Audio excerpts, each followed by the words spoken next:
And welcome back to Higurashi, the time-wasting arc. So no need for introductions, let's continue.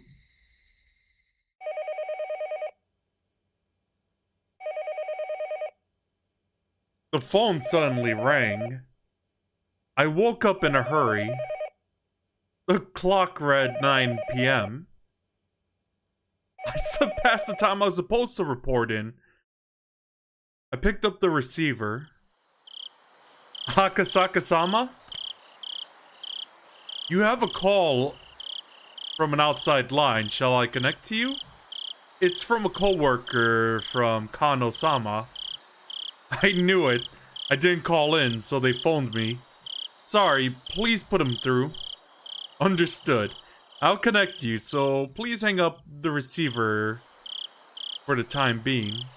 After I put down the receiver, for a few seconds, the phone began to ring again.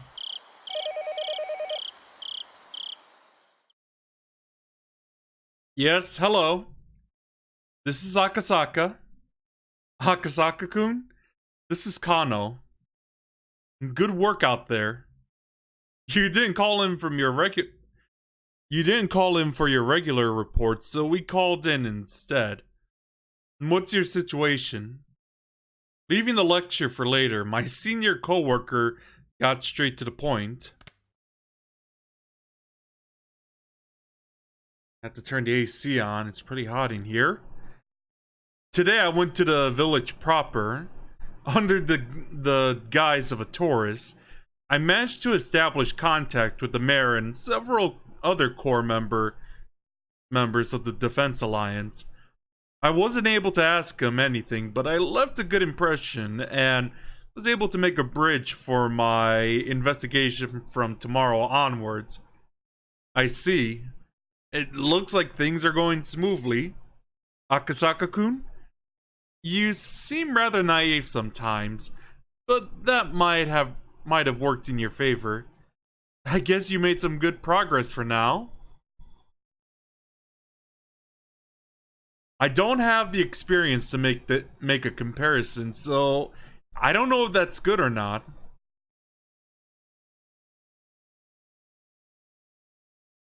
If it's that good or not. I think things went well for today, though. Did you find out anything from the prefectural or local offices? Does it look as though the Onigafuchi Defense Alliance is unrelated to this incident? I still didn't know. I should have been able to say that immediately. I only had to say that, but for some reason, I hesitated. I'm still investigating, so I don't know what to say yet. I see. Could you let us know as soon as possible? I think you understand, but after tonight, it'll have been a full 4 days since the kidnapping happened. They didn't set a time limit, but it's obvious that time is not on our side. I think you know that. Yeah, I know. I'll investigate a little quicker while still being careful about it. Okay, be sure to look after yourself. You're dealing with a violent organization here. It might be dangerous to let your guard down. If you feel that you're in any danger, contact me immediately. In that case, I can get the local public safety office prepared to help you. Thank you. I'll do my best. Anything else to report? I reported several bits of supplementary information, and at the very end, I decided to ask, how's the investigation going on your end? Everybody's doing their best here, but we're not making much progress. After all, the number of organizations we're investigating is vast. So if you find out the one you're investigating is in the clear, we'll have you return to Tokyo to assist some of the other officers. The chief is saying to dig up what you can on Onigafuchi, but I don't think a residential and anti-dam protest group has any relations to the incident at hand. Sending somebody out just to investigate a single group makes me cringe, really. At this point, he was complaining. He was telling me to stop taking time enjoying my trip, to finish up and get back quick. And I'll try to resolve this as soon as I can. Thanks, I'm counting on you. Well then, if there's nothing else, I'm hanging up. Okay, that's all I have. As we were ending our calls, he scolded me thoroughly for being late with my regular report. After that, I hung up the phone and sprawled on the bed. Come to think of it, I hadn't heard anything from Oishi. He was supposed to contact me about a time and place to meet with the informant tonight. I thought about getting angry with Oishi in retaliation for being scolded by forgetting my daily report. Come to think of it, though, Oishi didn't really say anything other than that he was going to call tonight. Waiting for a phone call when you didn't know what time it was going to come was in itself rather difficult. Just as I thought that the phone rang, I picked up the receiver in a hurry. Hello? Well, this is a surprise. Akasaka-san, you're...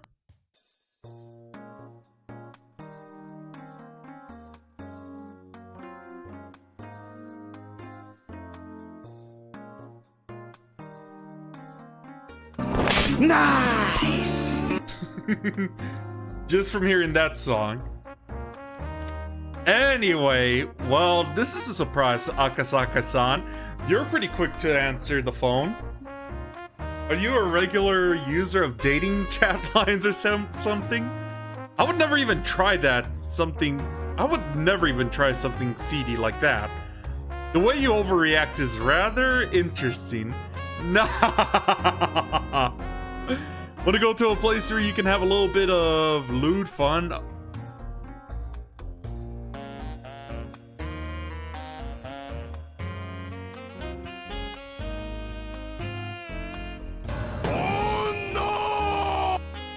And here comes the Joe jokes. I'll pass, so could you please get to the point, Oishi-san? Really? Too bad. We'll leave that for next time then. Well, I'll get to the point. Many of the executives in the Onigafuchi Defense Alliance had a lot of sway in the neighboring regions.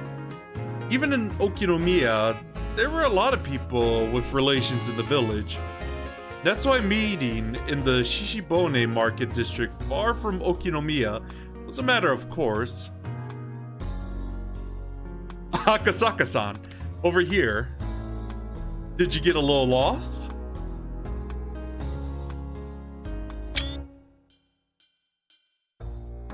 Coming from the north entrance might have been a bit of a detour, but it was easier to give directions from there. No, I'm sorry for being late. Did you eat dinner already? Yeah, I already did. Well then, shall we go to a place where we can get a drink? Do you prefer Western alcohol, or maybe sake? Would you prefer a place with or without women? Don't worry about it, I don't drink while I'm on the job. Hearing that, the man that Oishi had brought along bent backwards as a Goffed clapping Oishi on the shoulder. See? Isn't he just adorable? In exchange, can you give him a bit extra? That money all came from this guy's wallet, you know. The man that Oishi had brought seemed almost like a ticket scalper or a bookie. Even his appearance was dubious. The informant grinned deviously. Hey boy, how much did you give this guy? It looks like there quite was a bit skimmed off at the top, you know. Oishi's handling fee was included, as I took that into account. It seemed that the informant had expected a more extravagant reaction on my part. When I responded matter-of-factly, he realized that I was an entirely different type of person than I was. But rather than putting a distance between us, it seemed that I had piqued his interest. I said it, didn't I? He's the serious type. But do you see, Akasaka-san? People in the line of work like ours can really use their wealth of experience to their advantage. I'm wondering exactly how the experience of drinking in a bar with women would work to my advantage. The informant, unable to contain himself, clutched at his stomach as he coughed, heedless of the people watching. Oh, Lottie. Akasaka-san, you really can judge people. That's what an education does for you. Oishi-san?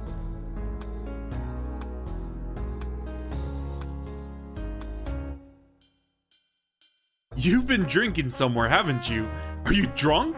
What's wrong with drinking when I'm off duty? Even if you're working, I'm not. Oishi, who was the sort that fool around to begin with, was in such a good mood I couldn't figure out a way to deal with him.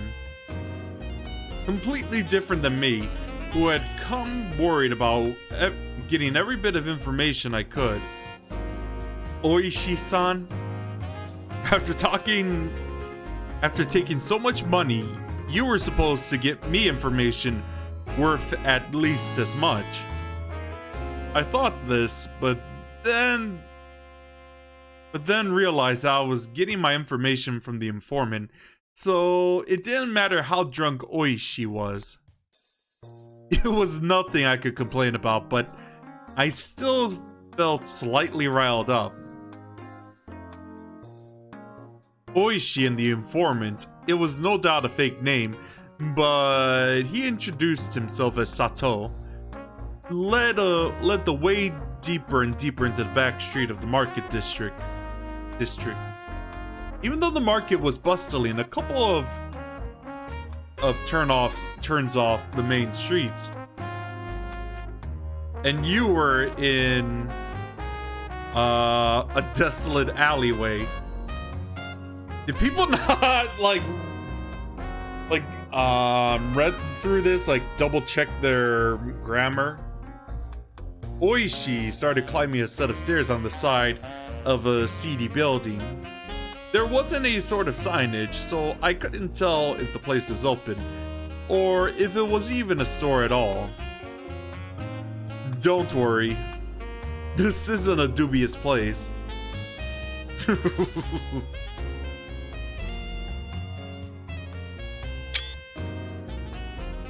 Those words coming from Oishi's mouth had absolutely no credibility.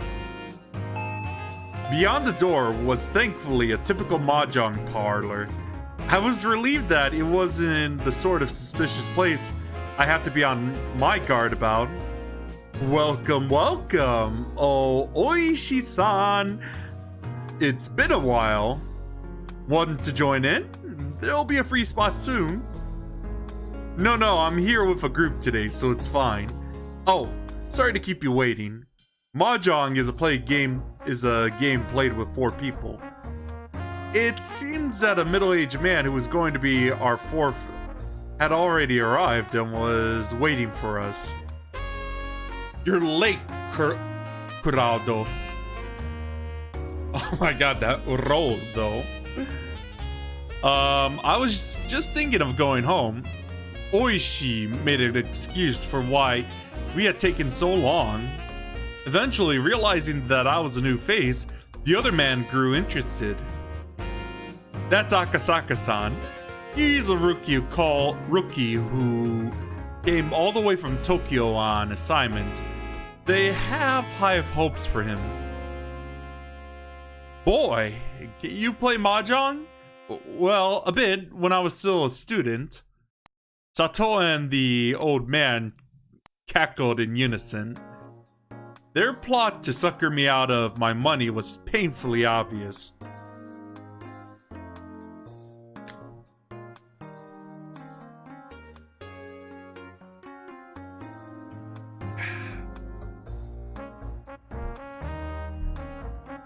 I thought you'd be a bit tired from your assignment, leaving you on edge all the time. So I thought I'd give you a night to cleanse your spirit. I know asking this now might be stupid, but we're betting money on this, aren't we? Well, you see, just a little. It's just a little for fun. It's just a little for funsies. But it doesn't matter who loses, because after this, we're using that money to go play at a very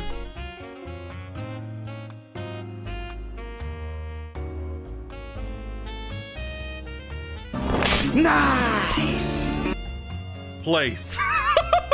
I'm sorry, I couldn't resist that. Anyway, go and play? At what kind of place would you be doing that? Without reservation, the three of them started suggesting places like cabarets, high-class clubs, and even brothels.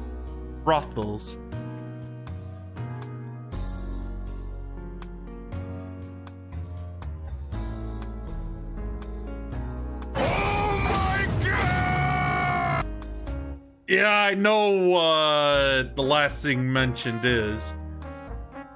At the very least, they were the type of places that you couldn't go to with money that was just for funsies. Oishi-san took all my money the other day, and I also have to do. And I also have work to do, so I can't stay for long. Then all you have to do is win. If you win, then you can use that money to pay for this table, and you can talk to Corrado about... Actually, I wonder if it's pronounced like the U is silent. Corrado, like that.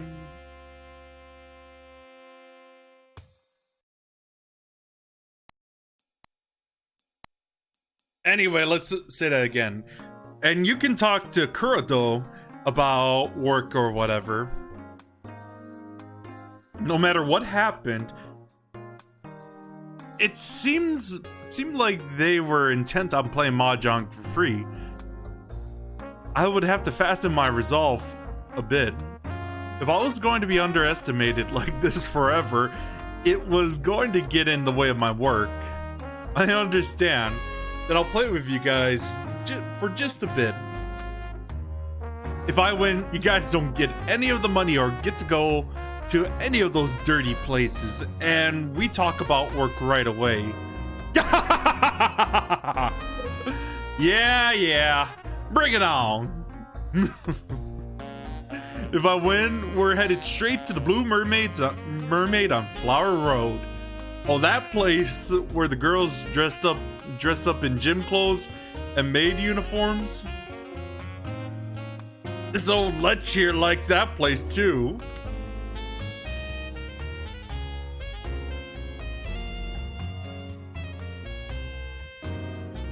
Oh no! Of course, we're going to hop between all the places where they keep the girls coming.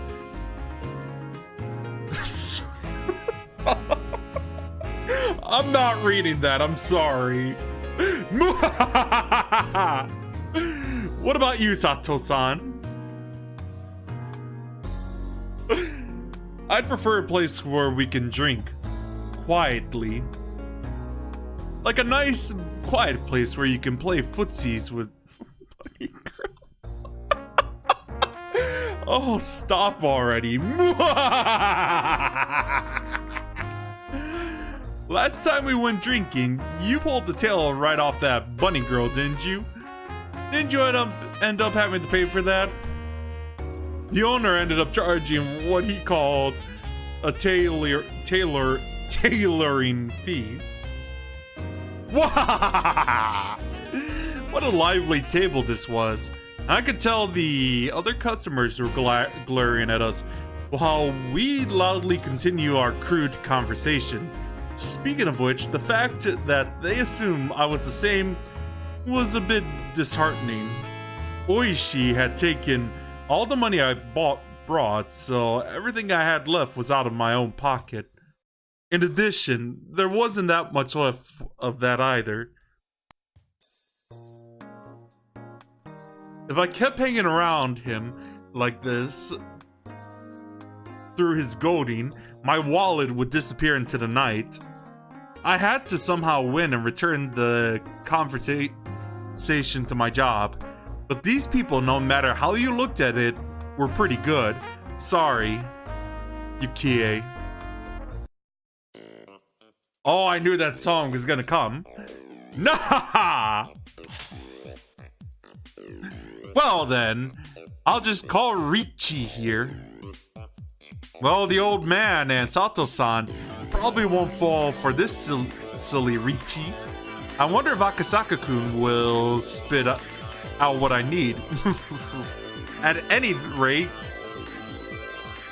Kurodo's... Sorry, I'm just like pronouncing it right. Kurodo's hand, at least what I think it's right. Kurodo's hand is probably holding something like that, huh? In that case, this one's ought to go through. There. Oh! The old man's pretty good. He's quietly trying to use one of my safe tiles to complete his hand, isn't he? It seems that Akasaka-kun has at least learned the ropes when it comes to guarding against someone's Richi. But that will be his downfall. What's wrong, boy? Would you hurry up and discard? If you're not sure, anything that Kurodo's already thrown away should be safe, no?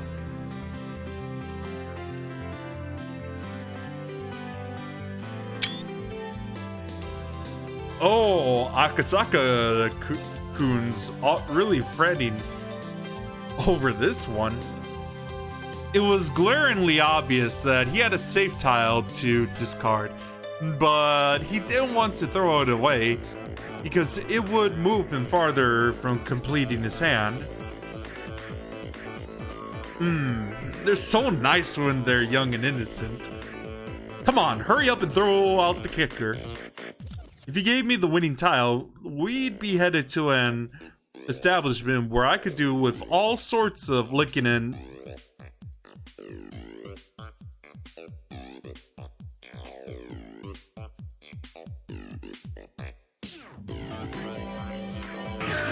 Help me! Oh my god! How I feel right now with all the loot talk. Also, yes, Joseph Joestar is best JoJo. If he gives the old man his winning tile, we'd be headed straight to the place with maids and bloomers. This will go through, right? He looked up as he hesitantly threw out a tile that was... Oh, too bad. Hey now, that's a dangerous tile, you know. Kurado. Does that go through? Yeah, it will. It seems this time you were lucky, but as long as the round kept going, I could still win off the draw.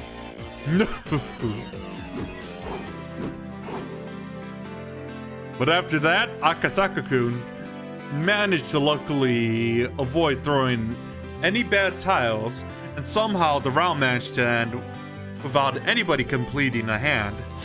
Tenpai! Tenpai! No ten! Sato-san had keenly anticipated that two players were in Richi and had decided to play it safe.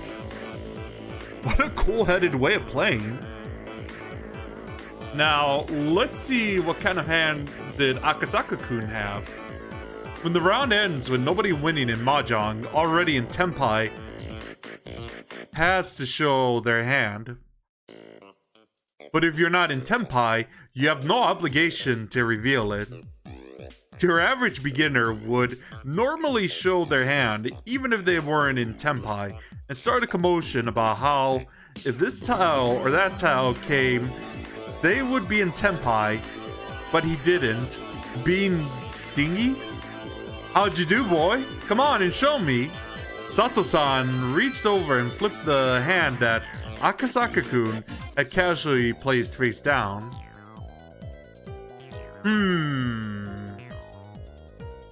What is this? He was nowhere near Tenpai. Was Akasaka-kun totally bad at this after all? Right then, as the old man compared to the tiles from Akasaka-kun's hand to the discard pool, a puzzled expression crossed his face. Boy, you were in Tenpai right around here, weren't you? Why'd you break your hand? The higher the Manzu tiles suddenly got more valuable, so he suppressed them. Even though with Oishi-san's Richi, the chance they were safe tiles had increased.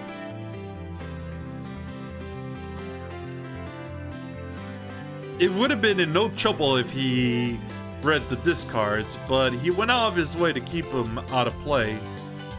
Oh? So Kurato's Tenpai was no good from the start. In other words, if it wasn't such a high level trap, I would have thought that you were waiting for me to throw out the winning tile. But the more concerning thing is that you were in Tenpai and didn't say anything. When did you realize I was in Tenpai? Around here? You threw out 4 tiles in a row immediately. At first I thought you were just discarding redundant tiles, but I noticed you were glancing over me and realized you were waiting for something. Akasaka-kun, you? Akasaka-san? When you did your first start? Wait, what? When did you Oh my god, did the guys who localize this check the spell, like, this kind of grammatical error? When did you first start playing Mahjong? I never did, except in high school and university. Now let's continue. Since Sato-san wasn't in Tenpai, and the round ended without a winner, then I'm next, right? The next dealer? It seems like Akasaka-kun is really aware of how the game flows. We thought that we were just going to eat him alive, but it looks like that isn't going to be so easy.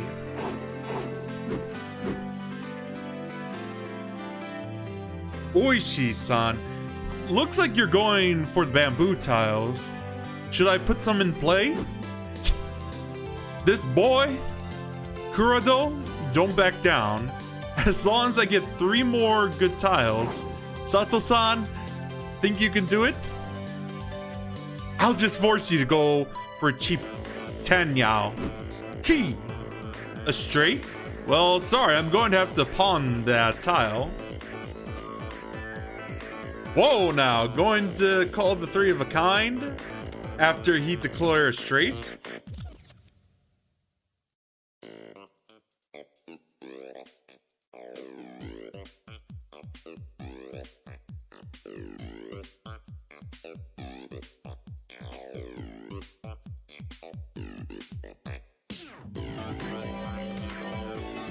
Trying to override and interfere? Boy, you're getting pretty used to this.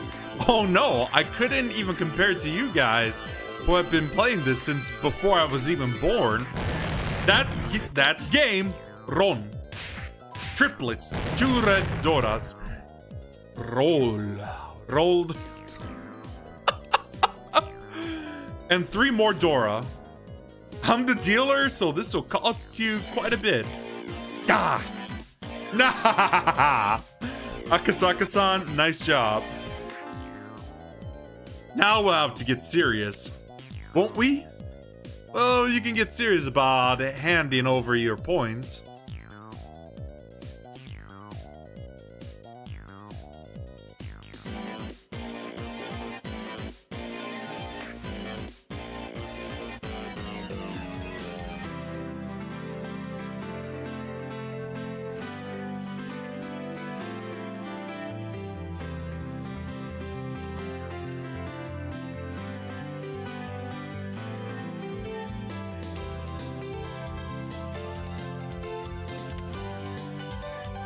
Well, can you get serious? Sorry about that, by the way. About handing over your points. I'm tired, so let's end this quickly. Akasaka-kun? This is somehow unreal. Before I could realize it, there was an ominous cold air emitting from beneath Akasaka-kun's feet. How blase? The 2, 5, and 8 Monsus are laughing at you. Boy, you... Kurodo, finish it! You have to end the boy's turn as dealer. I hate to admit it, but that seems like the best option. There it is. Ron. Simple straights, 1 Dora. Sorry, head bump. Ron. Straight. Head bump? You brat. Brat? So you'd played sloppily against a brat? Guess that means you're worse than a brat yourself. It's so interesting the way you guys call people things like brat and boy.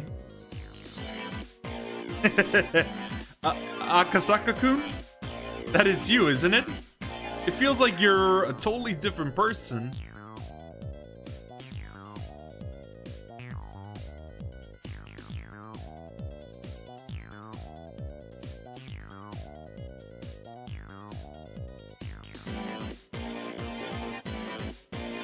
You thought that I, being a sucker, would let you drink... Oh, hey there, Usagi. Would drink some booze tonight. Seems that you were a little off the mark. Ron. Triple straight red Dora and another Dora. Whoa! He actually did it. That's why I'm saying you guys are slacking.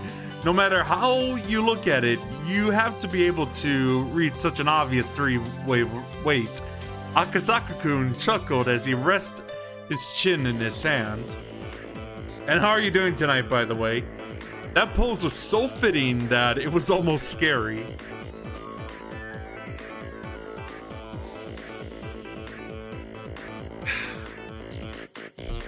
Hey, Kurodo!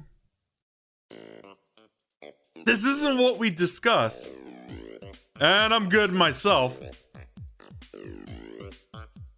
Who said he was a naive sucker ripe for the picking?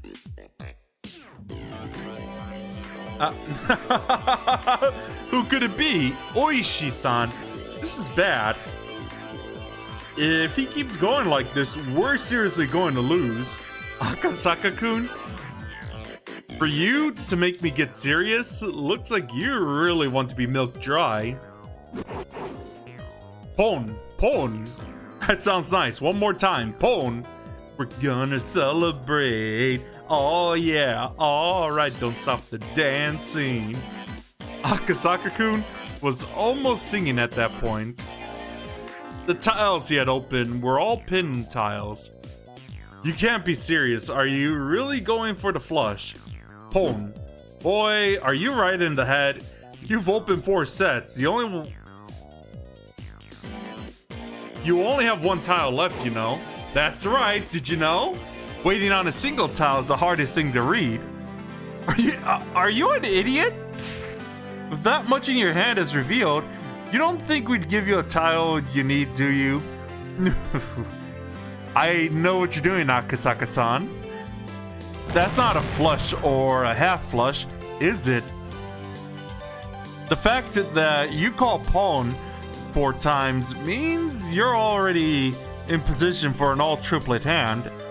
Right now, you're far and away in the lead.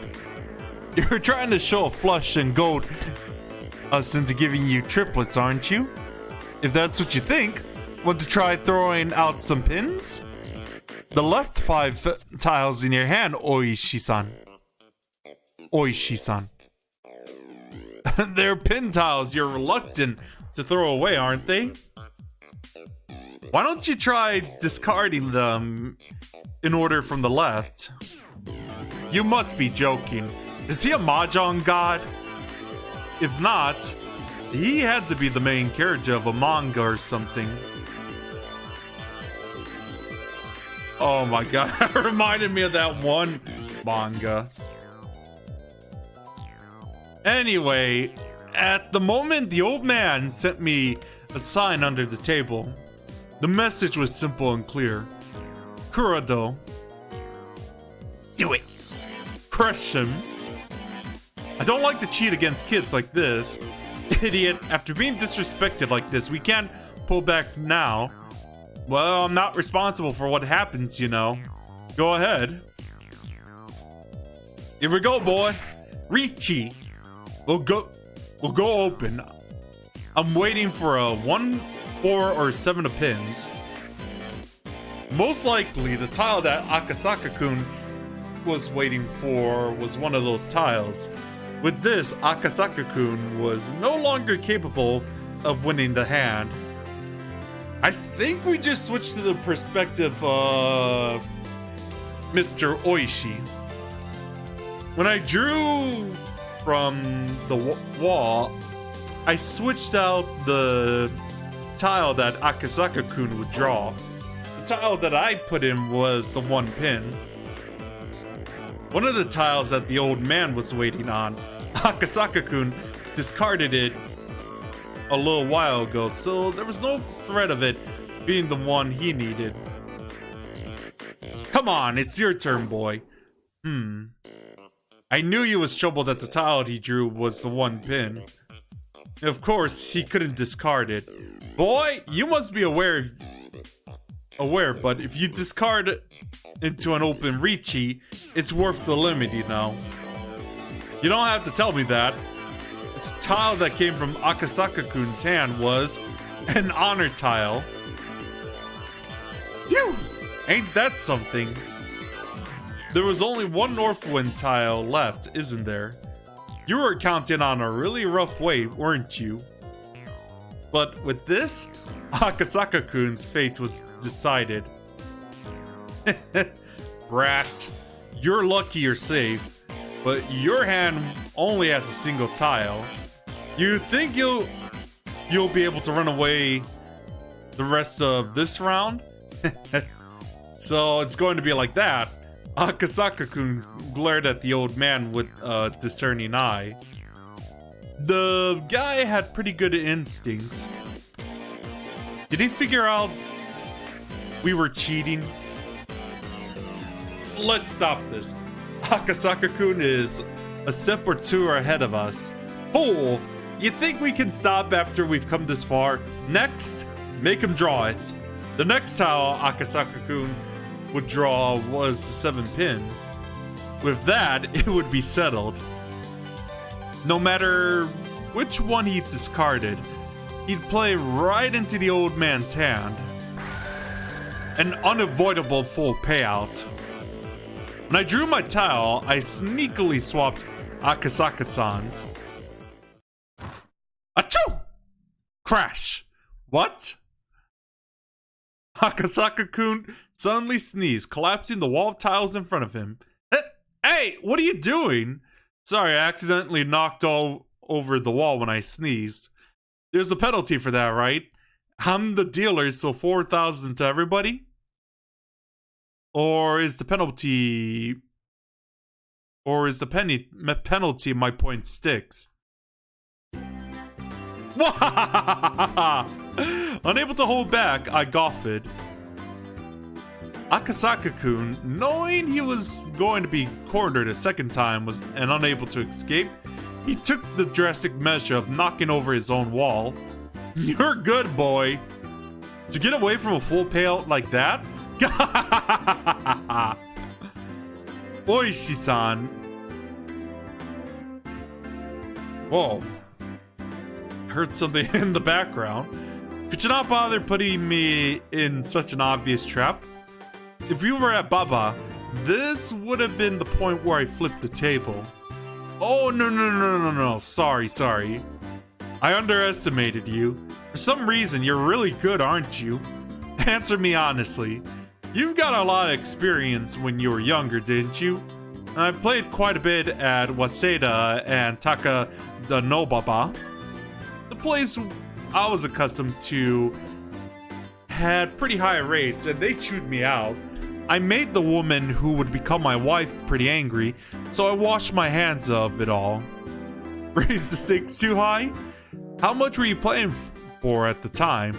It depends on who I was playing with, but it was more expensive when I played in Kabukicho.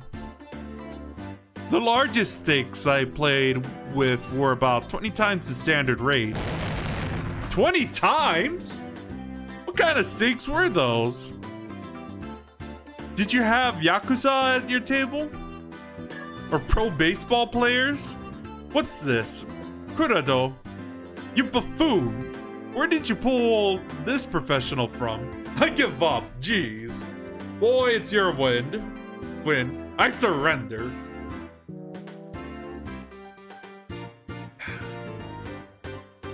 Jeez, I love how the mic picks up when I take a breath from the drink. I have like 2 bottles of water for reading. Thank you very much. It was an honor. Nahaha. Oh my. Akasaka-san, your personality really changes when you play. Why do you even have a day job? Yeah. You'd have no problem living as a freelancer.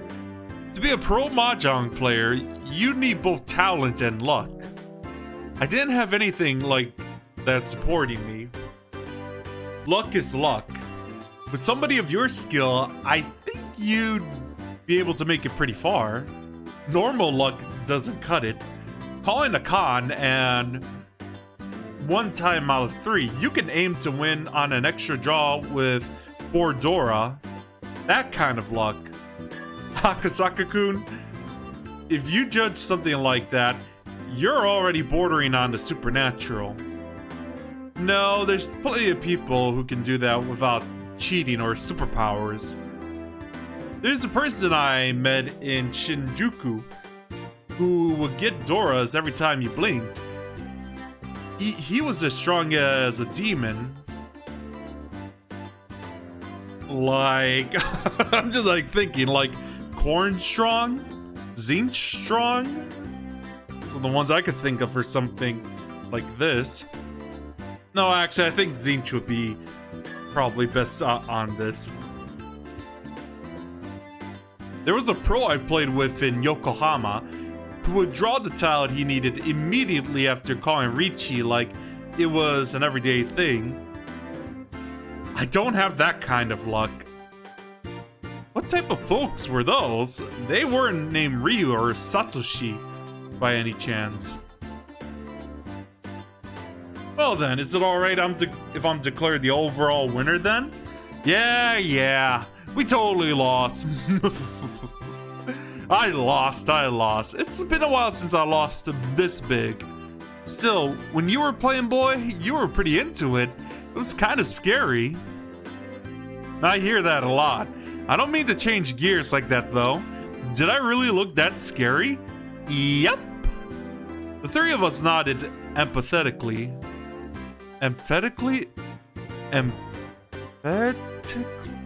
Oh my god. In agreement. So... never mind. So that was Akasaka-kun. Oh, the Mahjong prodigy. Before he goes home from his assignment, maybe I could have him go play at a high stake table in my place. But it's not good to get greedy. Well then, nothing for it. It was a promise.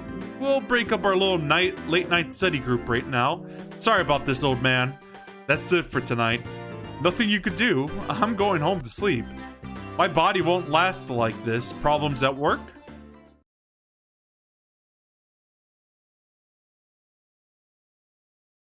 Empathetically? empathetically. Empathetically. Okay, thank you. Oh, he was the foreman of the primary construction site at Hinamizawa Dam. He's butting heads with the residents every day. It's a rough business. Around next year, I might be in charge of the second site as well. I heard that Kuroda-san was leaking blood. That's what I'm gonna say. He won't hold out much longer. Or Kuroda. You'll be alright, old man. Your skull is thicker than it looks. I'm not exactly a saint, you know. You know, there's times that just make my blood boil. I especially can't stand dealing with that bratty daughter of Sonosaki's. I think one of these days I'm going to rearrange her face. Now. At least the pay is good, right? I heard the wages were pretty exorbitant. Of course they are. If the pay was cheap, nobody would hang around that god-awful job. Hey, Kuroda? Exactly when are the police going to tell all the villagers who shove off? There'll be a notice of the eviction for the government, right? Maybe? I wonder what will happen. The old man, who identified himself as the foreman of the Hinamizawa Dam, spewed a few complaints until he felt better about it, then left quietly. Well then, let's go. I'll leave the rest to Sato-san. Oishi-san, are you going home? If I'm here, I'll just be in the way, won't I? Besides, the one who brought Sato-san service was you. I didn't pay for my share. Oishi-san was kind of sketchy, but he was strangely conscientious about some things. I felt quite a bit of a gap between myself and Oishi's generation. From that part of him I didn't comprehend. Then boy, no, I can't call Mr. Mahjong here boy no more. Is Akasaka-kun alright with you? Yes. Then Akasaka-kun, shall we go? Well then, Akasaka-san. Later. If you're having any trouble, you can count on me anytime. I don't have any more money to pay you, you know that. You can just give back a little of what I lost tonight. Nah, Oishi, seemingly still not having his fill of playing around, but without overstaying his welcome, disappeared into the night.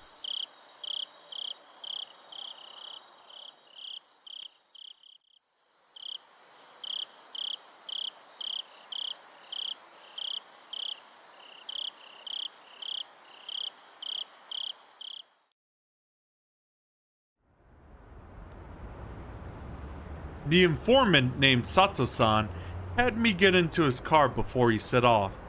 He favored the narrow roads and made numerous short left turns, checking if we're being followed. Checking if we're being followed? Yeah, you know a lot about this. Checking to see if you were tailed by making left turns was rather a classic technique. If it was just a single pursuer, you could confirm it that way. But if you were being tailed as a team, the archaic method that wouldn't let you shake them. Of course, doing it anyway was better than not. I can't hear anything from the boss as to who you are, Akasaka-kun. Related to the police, if you're familiar with checking for being tailed, the only other possibility I can think of is something like a private detective. If it's not something I have to say, I'd like to refuse to answer that question. My, ever since we played Mahjong, you seem a lot more mature. I wonder where that hesitant person went from when we first met. I smiled weirdly. Looking back now, I had to be a little grateful for being made to play Mahjong. Thanks to what I was able to relieve some tension. Eventually, Sato-san confirming that there were no cars following us, slipped outside the city. And hi, Minlore, how are you doing tonight? We were on pitch black country road, unable to see. It's alright. To see anything besides the light outside. The only thing I was able to hear were the hum of the car's air conditioning, and the chirping of insects and frogs. I heard from the boss that you want to hear a bit about Hinamizawa Village, yeah? Like about the old houses known as the Three Families? Alright, who control the place, or that right now it's pretty much the Sonosaki family running things? If you know that much already, I'll cut out the introductions. Then if you would, you confirm or deny if the Onikafuchi Defense Alliance is involved with the kidnapping of Minister Inugai's grandson. Sato-san checked the rear view mirror one more time to confirm that there wasn't anybody behind us before speaking. Last night, the Sonosaki's main house held a family council. Did you hear about it from the boss? No? If it was a normal meeting, then it would just be all the relatives coming together over a nice cup of tea or something, but a family council held by the three main house isn't quite so relaxed. A family of councils held by the Sonosaki main house. That would be a meeting between those who truly controlled Hinamizawa Village. They wouldn't be talking about private family matters, it would be about the village as a whole. About organizing activities against the dam project. Among other things, everything would be decided there. In reality, they were deciding the fate of the village.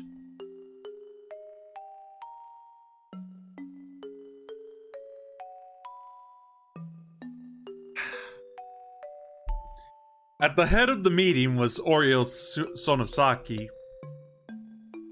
More or less called Empress Sonosaki, as the ultimate decision maker of the clan. She was to be feared and respected. Infirmed with old age, she was often unable to stand on her own. Oh no! But her words carried through the weight to sway the fate of the village. It seemed that lately she had grown weak, and on days where she wasn't feeling well, remained bedridden. Family consuls that occurred while she wasn't feeling well took place with her on the floor. In the middle of a dignified Japanese-style room, still in a futon, only the upper, and thanks to the galaxy. And the other galaxy. Still in a futon, only the upper half of her body sitting upright. And the musical note and the other thing. Upright. And the flames. A stern look on her face. That was Oryo Sonosaki. Sitting next to her was her heir, Mion Sonosaki. And the spaceman and the Galaxy Pizza. And the Galaxy GG. She was still young. No. Young wasn't quite the right word. She was a girl who remained childish. Her role was to merely sit beside Oryo Sonosaki, sometimes responding to her requests, however. She was only one deemed worthy to succeed Oryo. She had the same hawkish eyes, enough to pause somebody who so much looked at them. Much was expected of her in the future. This granddaughter of the Sonosaki's leader. I don't know what to tell you, honestly. I mean, the stream is fine for me. And also, on either side of her sat several other important members of the remaining three family, the Kimiyoshi family and Furude family. First on the list of the Kimiyoshi family was, of course, the mayor of Hinamizawa Village, Kijiro Kimiyoshi, and lined up beside him were several more of his direct relatives. Opposite of them sat the other of the three families, the Furude family. The Furude family was only comprised of the family of a Shinto priest. So the only one sitting there were said the priest and his wife and their daughter Rika. And thanks for the panda. Rika was doted on by many of the older folks in the village, and it seemed that Oreo was no exception. And the other panda, and a Gigi, and two pizzas. And the other pizza, and the other pizza, and the other pizza, and the other pizza, and the other pizza, and the other pizza, and the other pizza, and the other pizza, and the other pizza, and the other pizza, and the other pizza, and the other, and two more pizzas, and the other pizza, and the other pizza.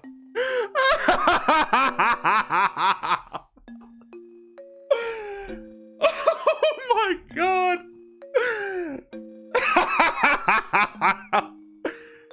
Anyway, where was I? Well, the stress from just attending a family console was said to be enough to shorten your lifespan by 3 days. It seemed like Rika was the only one exempt from that. No matter how charged the atmosphere was around her, yeah, she paid no mind, instead humming along as she doodled in a sketchbook. In fact, the night before, lying on her stomach while humming and doodling, she nonchalantly tucked her legs into Orio's futon like it was kotatsu. All this was the three families, and all around the room, lined up upon row, were the relatives of the Sonosaki family. The only ones who were afforded cushions to sit on were direct relatives. The others were left to sit in the seiza position directly on the tatami mat. With Empress Sonosaki enshrined at her center, they were almost like a giant snake coiled around the room. It was decided that everybody would sit in order of their rank. The number of people from the Sonosaki family was overwhelming. The fact that the Sonosaki family had so many seats at a meeting where everything pertaining to the village was decided made determining where the balance of power was held in the three families as clear as day. Was held in three families as clear as day. I see. That shroud face, though. The number of relatives, the number of members in attendance from each of the families directly. Oh, sorry, I can't read right now. How much influence they had in ruling Hinamizawa.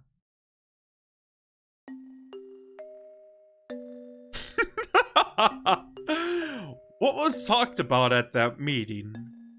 Sato-san, after remaining silent for a while, quietly began to speak.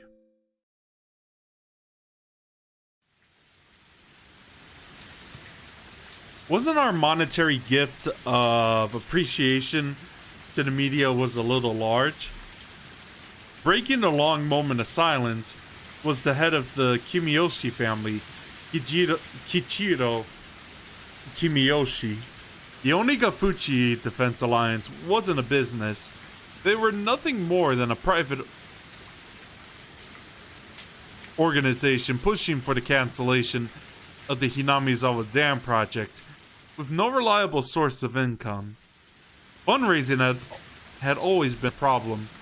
When they first started operating, they had managed to collect a sizable amount of funds through donations, but as conflict dragged on, that amount was steadily declining.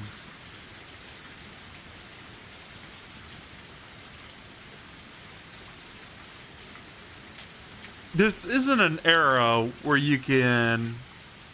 It's basically a visual novel. I'm just basically reading a book that I've been reading since Halloween 2018.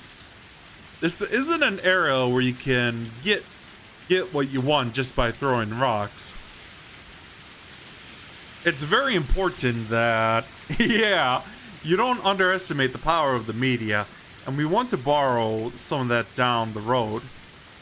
The expression of the people related to the Sonosaki family were sullen.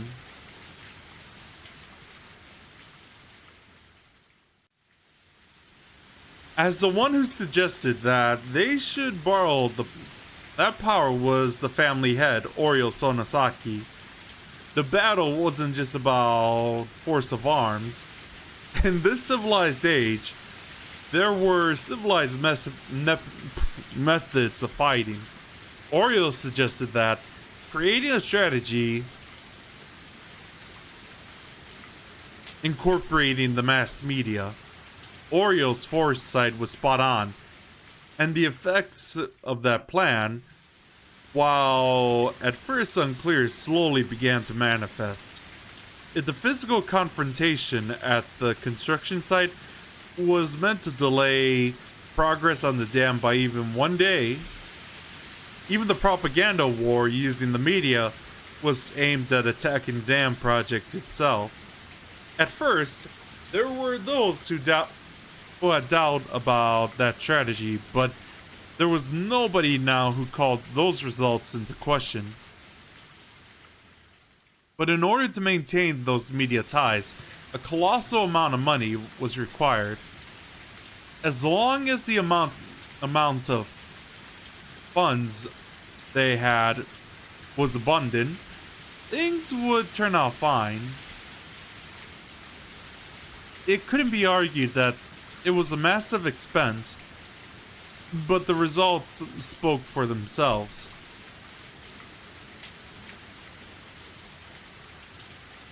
But with the conflict continuing to drag on, the circumstances had changed. The head of the Sonosaki family, no, the ones who sat at the pinnacle of the Hinamizawa's three families, Oreo, had suggested the idea herself, so it was already untouchable, and continued to be allowed to drain from the budget. Nobody was acknowledging that it should be so allowed, but nobody could say anything. That was the price of dealing with the mass media. What do you think, Oreo-san?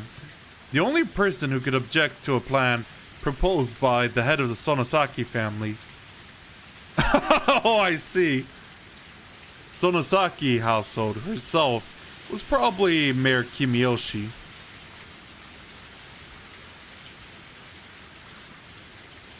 Right.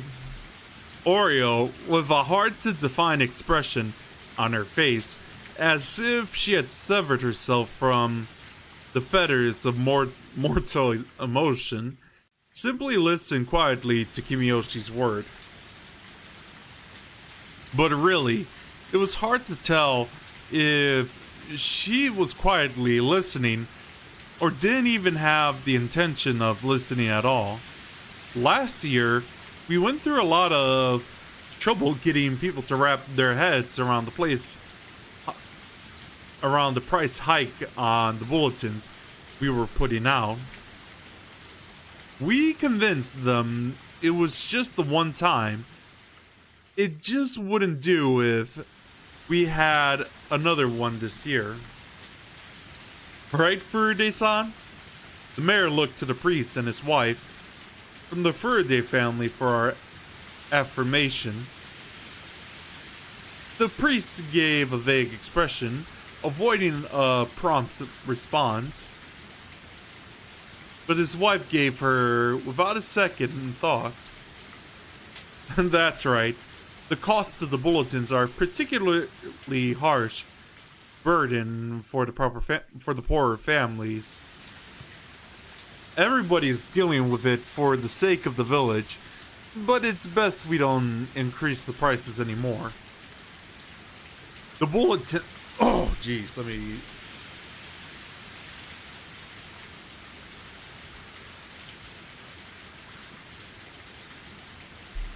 The bulletin was, as its name implied, a bulletin published by the Onigafuchi Defense Alliance.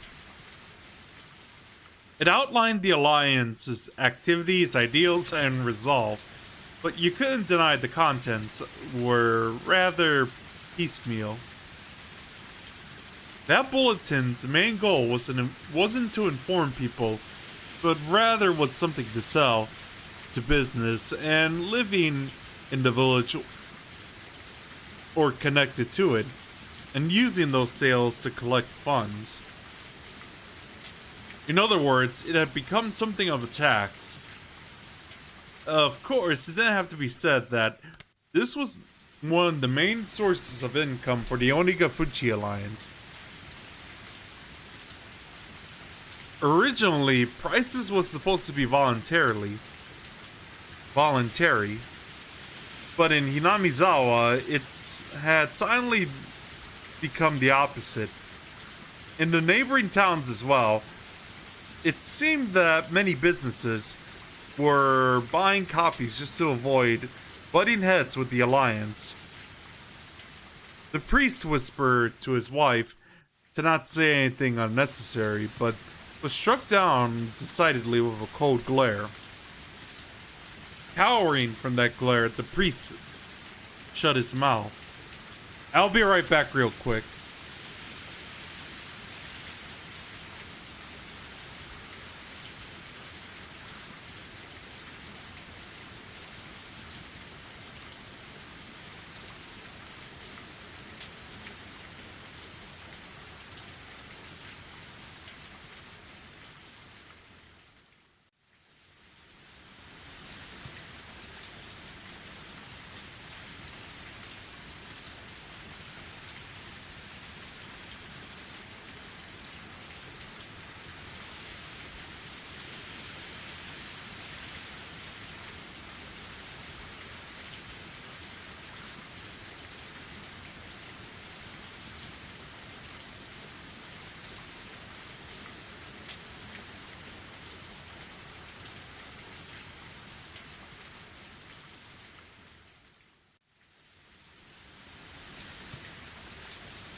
The priest's wife always held the power in their relationship. That was because she was the one who carried the Faraday bloodline. The priest merely married into the family. He was nothing more than somebody who adopted the name just to join the three families.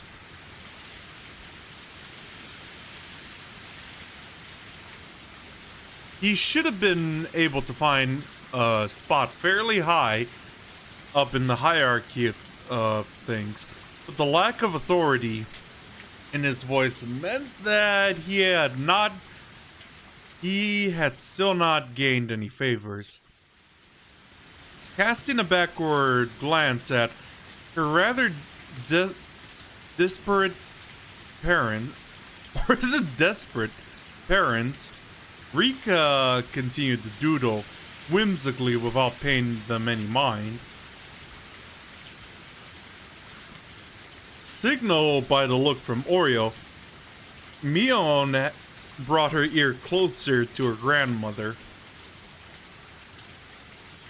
There, something was said to her in a quiet voice. After responding with a couple questions with a nod from Oreo, Mion looked around the room and conveyed her grandmother's word. There will be no freeze on the price increase for the bulletin. Kimiyoshi made a face like he had just bit into something unpleasant, but that expression quickly disappeared like it had never happened at all. But Mion-chan,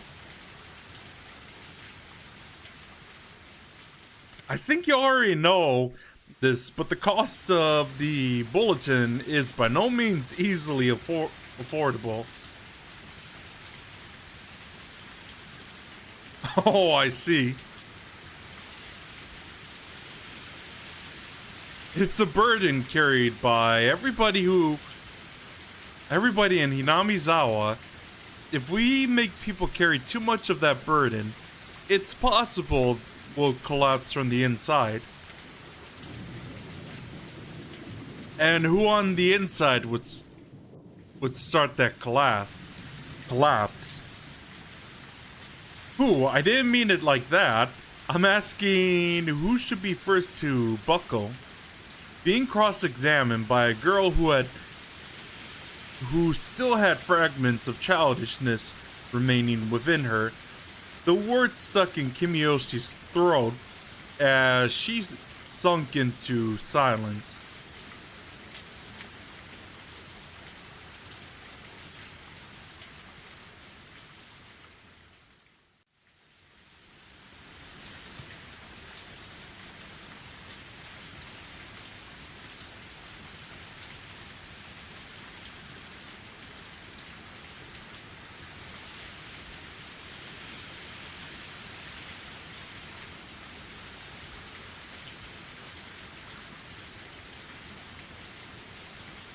Mion repeated her question once more, looking around the crowded room.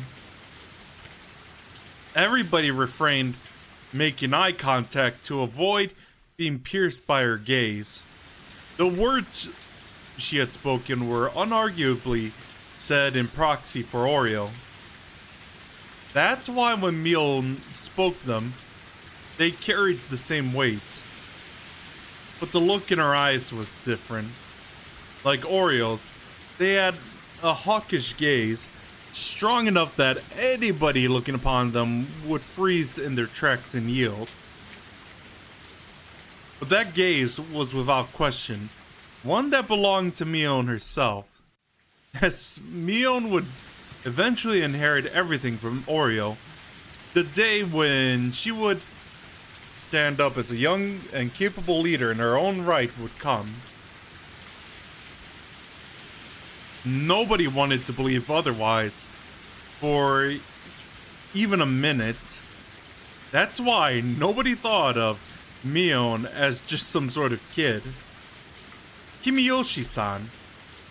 Nobody would lose their resolve over something like a price hike on the bulletin. Himeyoshi, while grumbling a bit, made a gesture as if to say he had no objection. The expense related to the mass media will continue. If those expenses become too much, we'll have no choice but to continue the price hikes. Mion had rendered her judgment. Everybody bowed their heads, silently listening to her words. In the name of Mion Sonosaki, as acting head of the Sonosaki family, I hereby declare that all this shall be effective immediately. There shall be no objections, and any opposition shall be removed by force. The formal decree was read aloud, indicating her judgment. There will be no retrial, but there was certain authority behind those words.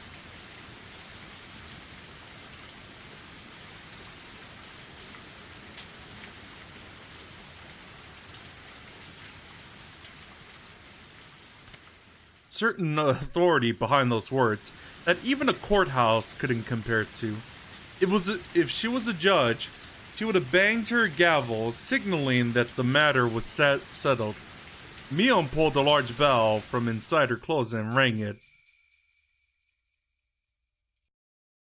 Everybody present could only prostrate themselves before the harsh sound of the bell.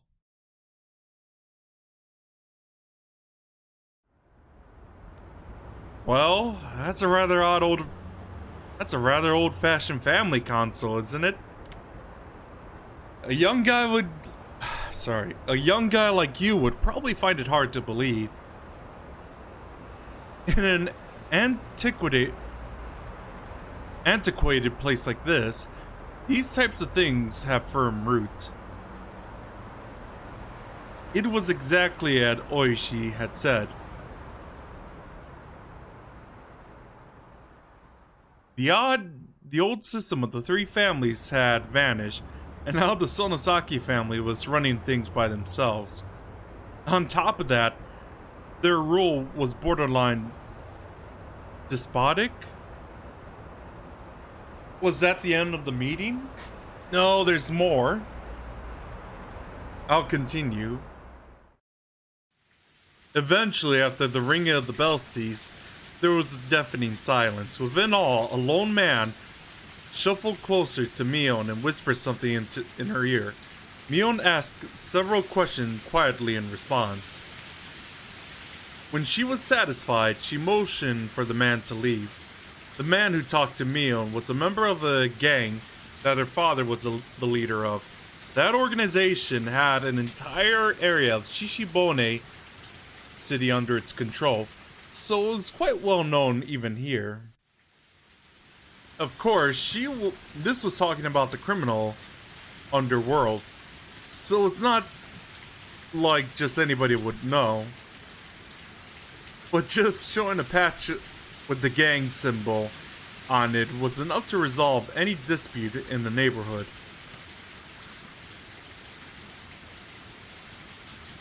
Mion's biological daughter to Oreo was her daughter's husband. And hi Cal, how are you doing tonight? The power of that man's gang was the driving force that controlled the dark underbelly of the Onigafuchi Defense Alliance.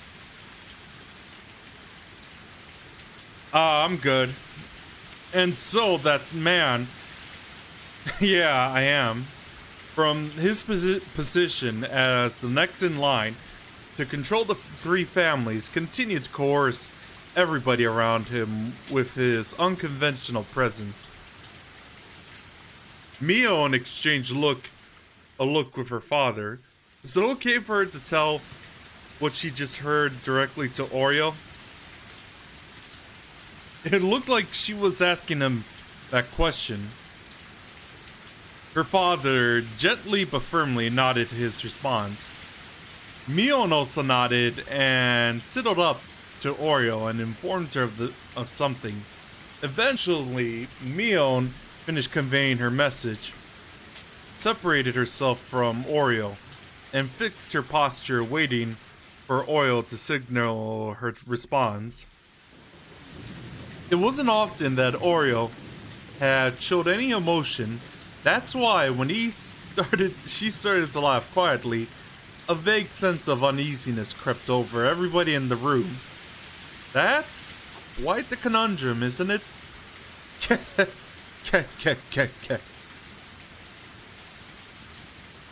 Oreo was laughing so happily that Kimiyoshi had to hesitantly ask, "What is it, Oreo-san?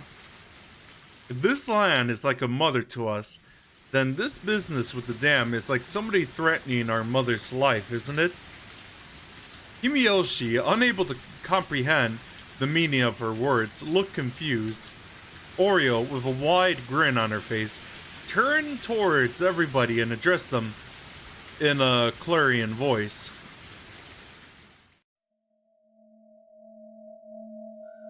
Oh, that noise. The minister behind the dam project is apparently rattled over the kidnapping of his grandson. That makes us even. That's absurd. Information on the kidnapping of Minister Inugai's grandson shouldn't have leaked from anywhere.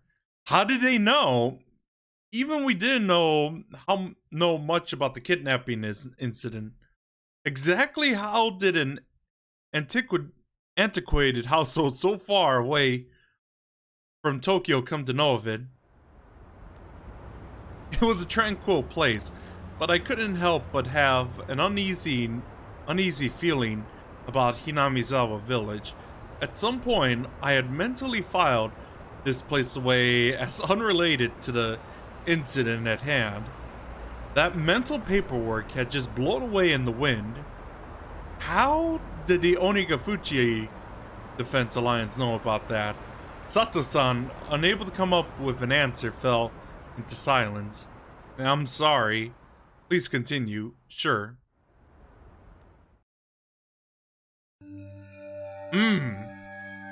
The Minister of Construction's grandson was kidnapped?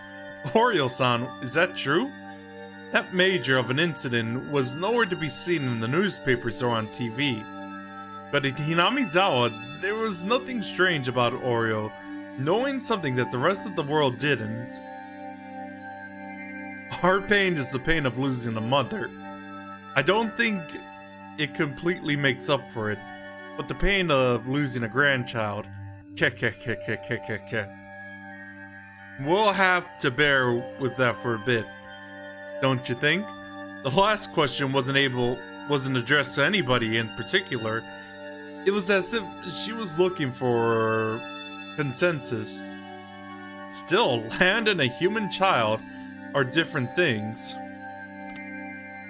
I don't mind holding him here, but I want no harm to befall him. The child isn't to blame. Make sure to keep that in mind. That means that the Onigafuchi Defense Alliance were involved in the kidnapping?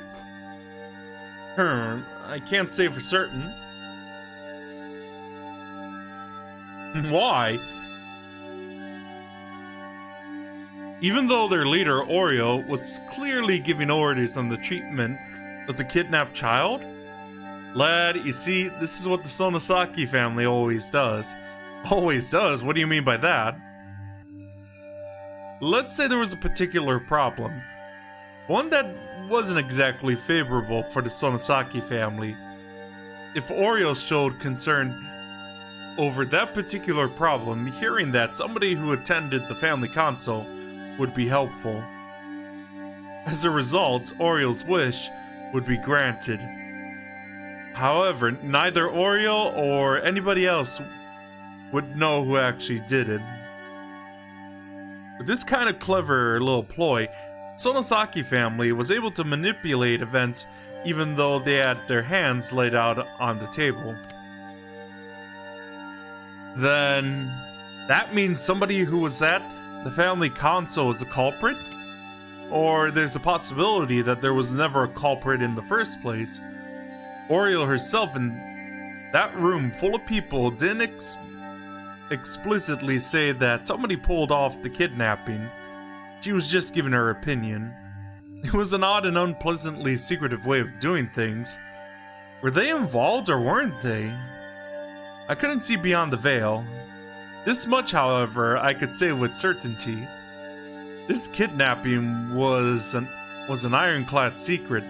No matter how high a position was in, even they wouldn't know about it. If there was somebody who knew about it, it would be connected to public safety. In other words, one of us. The only other options were people connected to the case itself, including the minister. It would be people affected by the incident, or the people that committed it. In any case, there's no way an old household in a place removed from Tokyo by over 6 hours of highway travel should know about it.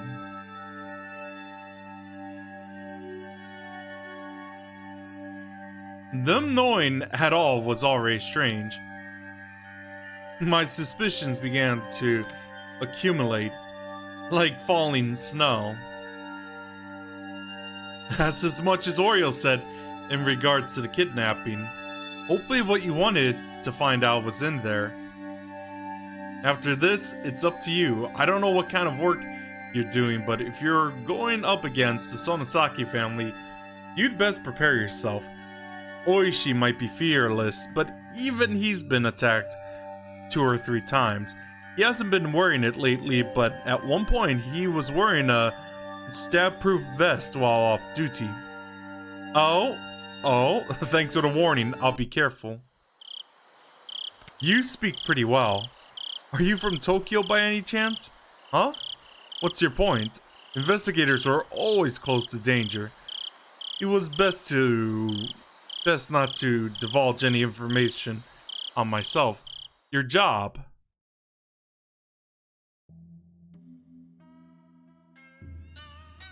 Could it you possibly be somebody from the Metropolitan Public Safety Division? I couldn't remain silent there. It would be the same thing as admitting it. Huh? No way! This wasn't accounted for in the money I got from the boss. But as somebody who played at the same table today, I'll give you this one as a freebie. After Oreo talked about the kidnapping, there was this one topic that came up. Another topic that Oreo brought up. And right before he told me this, Sato-san asked if I was from the Metropolitan Public Safety Division. In other words, what those two things meant caused a chill to run up my spine. So you see that in order to investigate the kidnapping of the minister's grandson, there's word that there will be an investigator from the public safety dispatched all the way from Tokyo. An investigator from public safety? They can't be reckless and make a big deal over the kidnapping.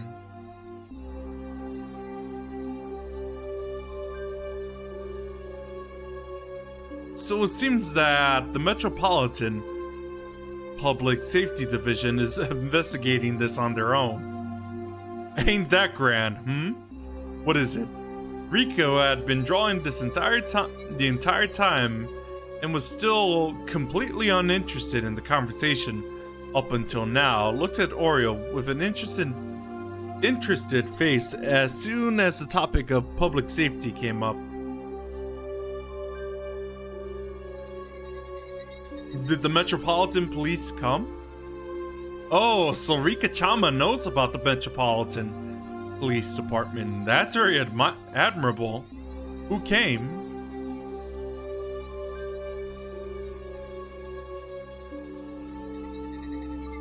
Is there anybody that knows what kind of guy from public safety came here?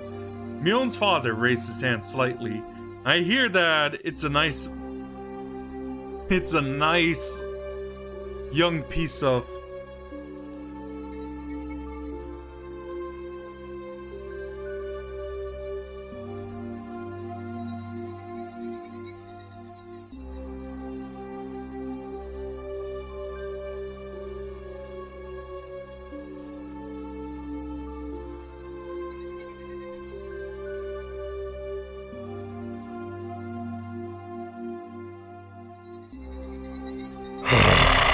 fresh meat. I couldn't resist that. Fresh meat? Is it nice and tender? Yeah, it is. Fresh meat. Mion's father smiled wearily as he answered Rika's question. Tender and tasty? Yeah, tender and tasty. Rika smiled with interest. Why did Rika suddenly act interested only when it came to this topic? That was a question that apparently nobody had the answer to. Does Rika-chan know something about this man? I don't know. After a rather flat reply, Rika buried herself underneath Oriole's futon again. But when she buried herself there, Rika no longer started drawing again. Instead, she was making an expression like she was deep in contemplation. What shall we do about him, Mother? Mion's father posed the question. He had the type of uncouth expression on his face indicating that, given the order, he could snuff out the problem out at any time. He came all the way to Inamizawa. Let him take it easy for a little while. So you're saying to just let him go around as he pleases? Mion's father asked in response.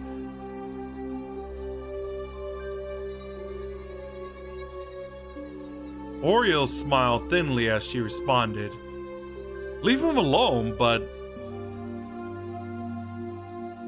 if he starts causing too much mischief, when that happens, don't hold back. I don't enjoy being taken lightly. Is that what they talked about apparently? It couldn't be that you're that fresh meat from the Metropolitan Police, are you? It couldn't be. The sensation of cold bristling fear began to crawl its way up my back. This family council took place last night, in other words, yesterday. Then today, when I was dressed up as a tourist, headed towards Hinamizawa, my cover was already blown?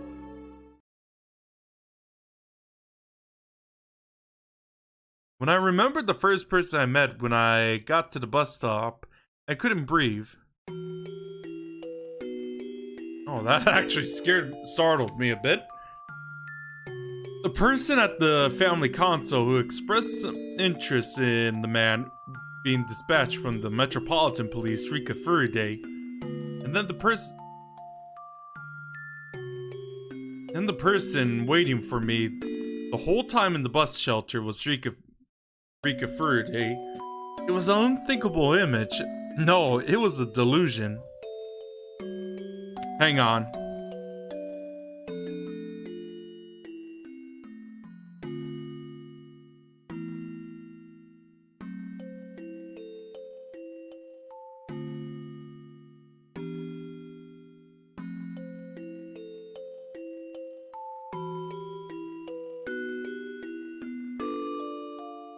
When we met at the bus shelter, did Rika-chan already knew my true identity? Did she know I was Akasaka, dispatched from the Metropolitan Police Department, and come to meet me? Then, including Mayor Kimiyoshi, every villager that I met, everybody knew, but just pretended not to? Because Oriole had already given instructions not to interfere? Thinking about it logically, it didn't seem possible. I met quite a number of people. If there's people that are good at acting, then there's people who are bad at hiding things. If there was that many people, then should have been somebody among them who knew I was from the public safety and couldn't hide their hostility. However, I didn't feel any presence like that. But then, even still, why did Oriole tell him to leave me alone? Was it because if they were careless about it, it would only raise more suspicion?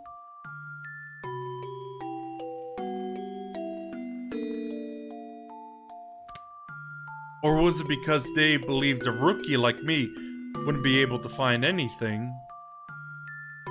Hakasaka is a coward. I recall that strange force who could only make me believe that Rika-chan had been possessed. That unknown entity, no matter how you looked at it, knew my true identity from the get-go. And then, how did it warn me again? That's right, it warned me to hurry up and go back to Tokyo. Instead of the realistic worry that the Onigafuchi Alliance had discovered my identity, the absurd worry brought on by the unknown girl stuck with me more. What exactly was that girl? What was the thing I would eventually regret? That mysterious girl, Rika Furude. Let's stop this. Everything I was thinking of right now was merely conjecture. Tomorrow, first thing in the morning, I'll report everything I heard right now to HQ and wait for their orders. There were no mistaking that the possibilities of the Onigafuchi Defense Alliance were related to this case was there. And that the fact that my cover was blown meant I was in a precarious position. But as everybody at HQ was extremely busy, they might not be able to spare the support. Is that everything? If you want, I can drop you off wherever you like. Ah, sorry. In that case, the station where we originally met, please. A rural road where even a street light was rare. I couldn't see anything. I wasn't aware of anything but the asphalt that was lit up by the headlights. Outside the light, was it simply darkness? Or was there something lurking there waiting to strike? I had to think I drew the short straw here. I wanted to go back to Tokyo. For some reason, the voice of the girl warning me to go back to Tokyo still lingered in my head.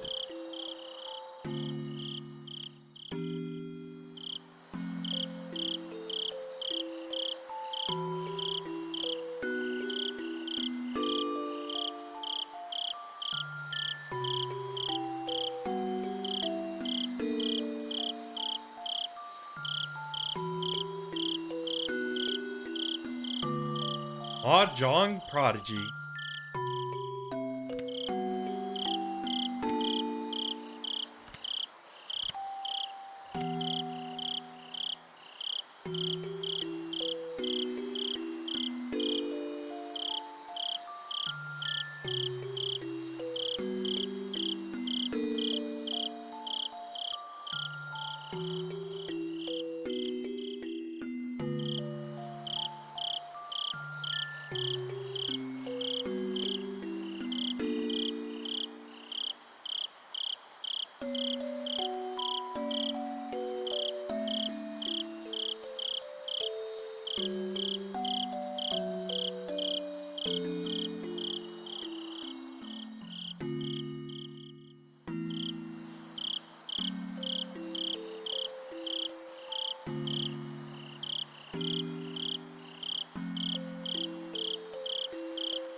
Alright, let's continue.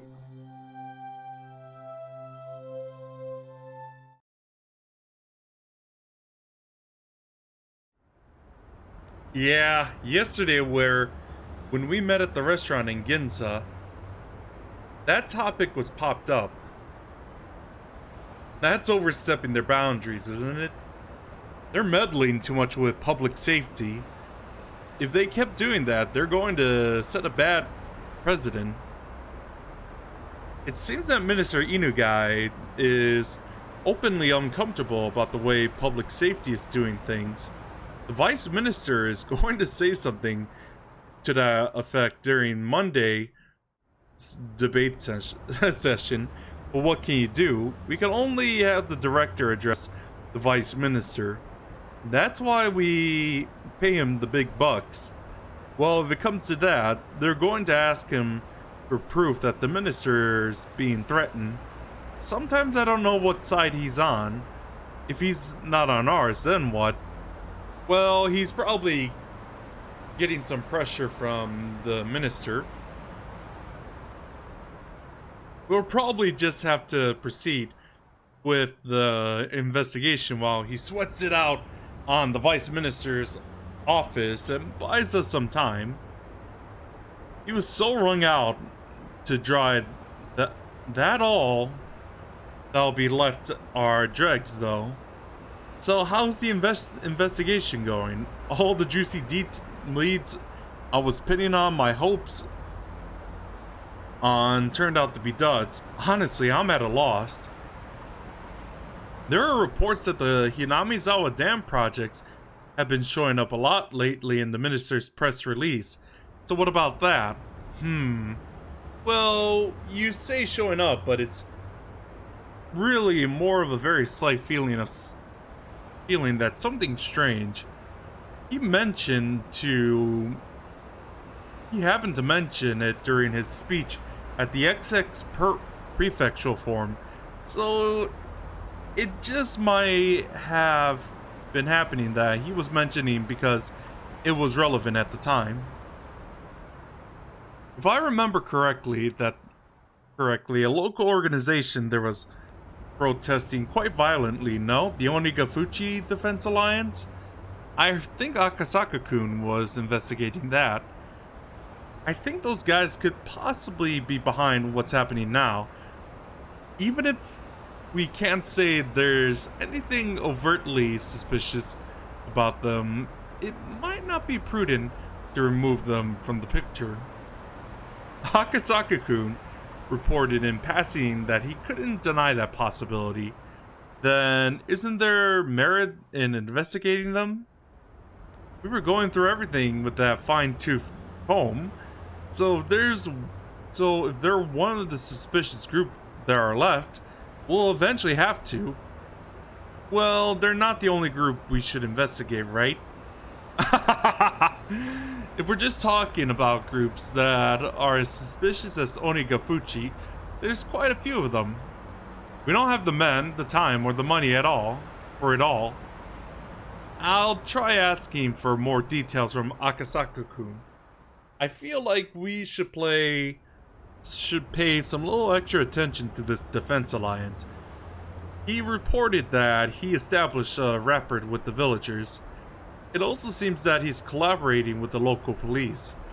Keep your contact with Akasaka-kun on the down low. Also, if there's anything in his info that merits investigation, it's possible we can send reinforcements. Got it. Sorry. Chief Kataoka.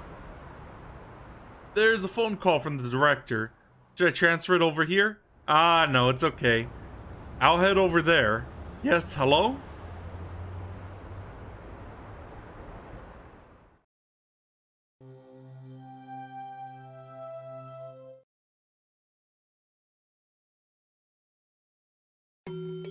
Do you believe that there are choices in life?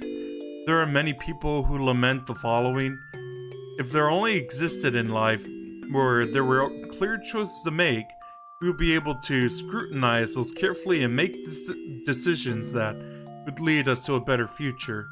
Every time I hear people lament as such, I cast it off as a rather trivial worry. Even if you were given a clear choice, it wouldn't be meaningful at all, and there shouldn't be any such path to a better future. Is it hard to understand? Now let's pretend that in front of you there are two strange boxes. In other words, you have two clear choices. Do you open the red box or the blue box? A lot of things would be uncertain even with that choice, wouldn't they? If you don't have the option to opening neither, then your choice boils down to the natural impulse of opening the box that holds the better results for you. Then after examining the shape and features of each, and pondering a great many things, you have to pick either the red or the blue. If this was you, which box would you open, red or blue? If you were to go by the traditional meanings, then red would be a dangerous, threatening color. However, that doesn't automatically mean it would be calm and relaxing inside the blue box either. In fact, It might even be that the colors are a trap, making you worry of the red box and you open the blue. A trap? Could it be the contents of the box aren't a reward but rather a penalty? See? Now you're at a loss. You're so conflicted with the blue over the blue. Oh, sorry, over the choice between the red and blue that you started wishing there was an option to open neither and leave. But there isn't.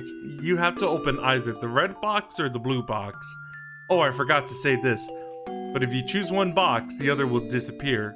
So you'll never know the contents of the box you don't open. I'll just put that rule at the end there for you. Now, why don't you choose the red box or the blue box? Blue? It's alright, you won't lose anything by picking either one. Come on now. Wow, there's a choice in this? That's a first timer. There better not be a jump scare.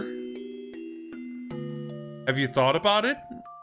In the end, you chose this color, didn't you? As soon as you chose, the other box disappeared.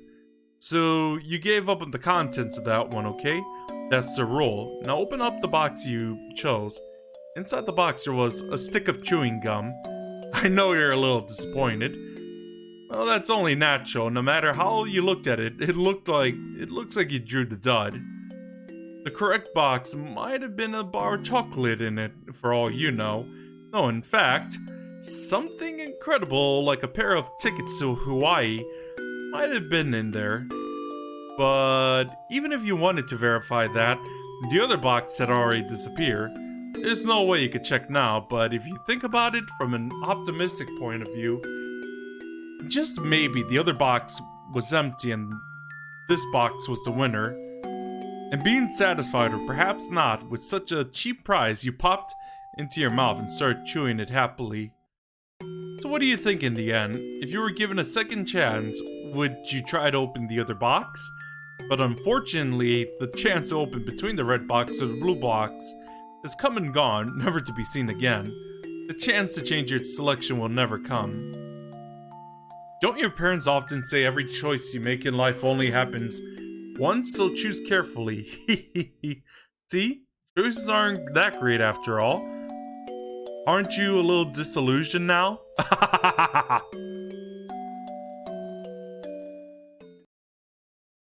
Let me try that again to see if I could get the red box choice.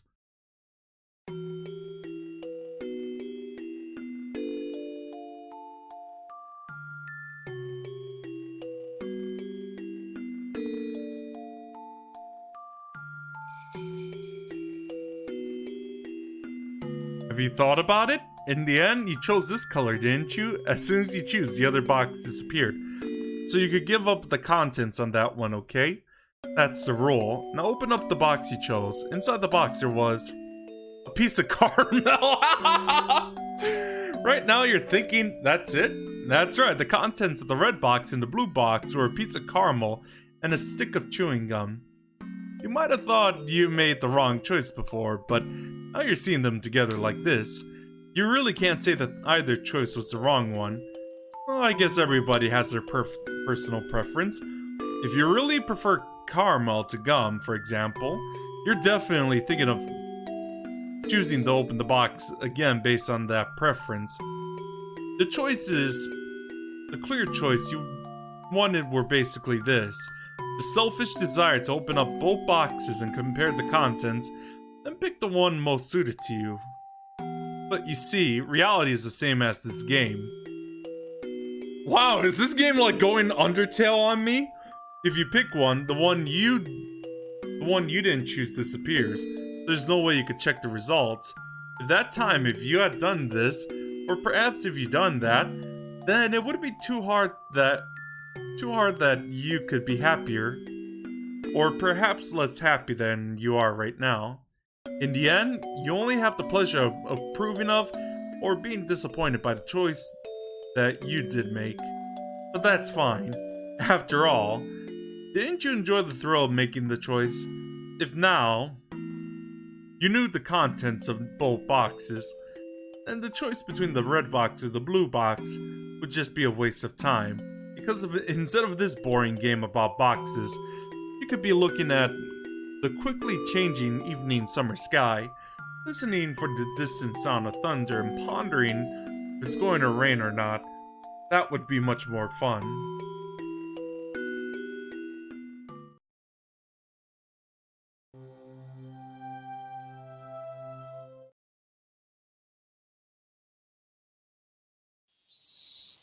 Uh-huh, yes. So the wake will be from 6 p.m. tomorrow, and the service will be the day after from noon until this one. The venue will be Okinomiya Ceremony Hall. I see.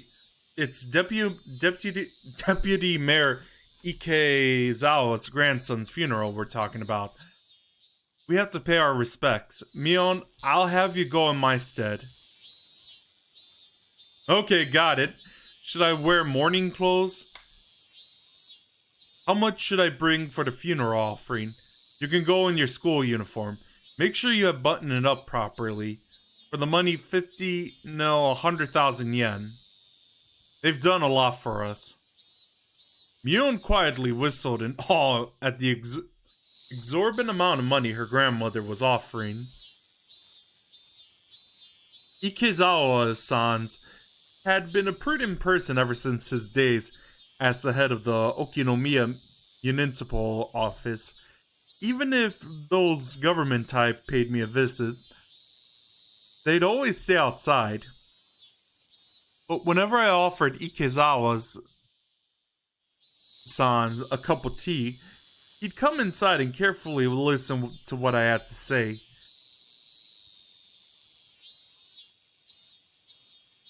He always lent a proper ear to what people had to say. Others should learn from a person like him. The two guests made a show of nodding, making it clear they were paying attention to Azorio remnants. The sight of them trying not to get on Orio's bad side was humorous enough to elicit laughter from Mion occasionally. How young was Deputy Mayor Ikezawa's grandson when he died? How young? 11 years old apparently. Oreo closed her eyes and shook her head lightly, lamenting the loss of such a young life. If I recall correctly, he said he only had one grandchild. How sad. There's nothing worse for a parent than outliving their offspring. You're really nice to other people, Granny.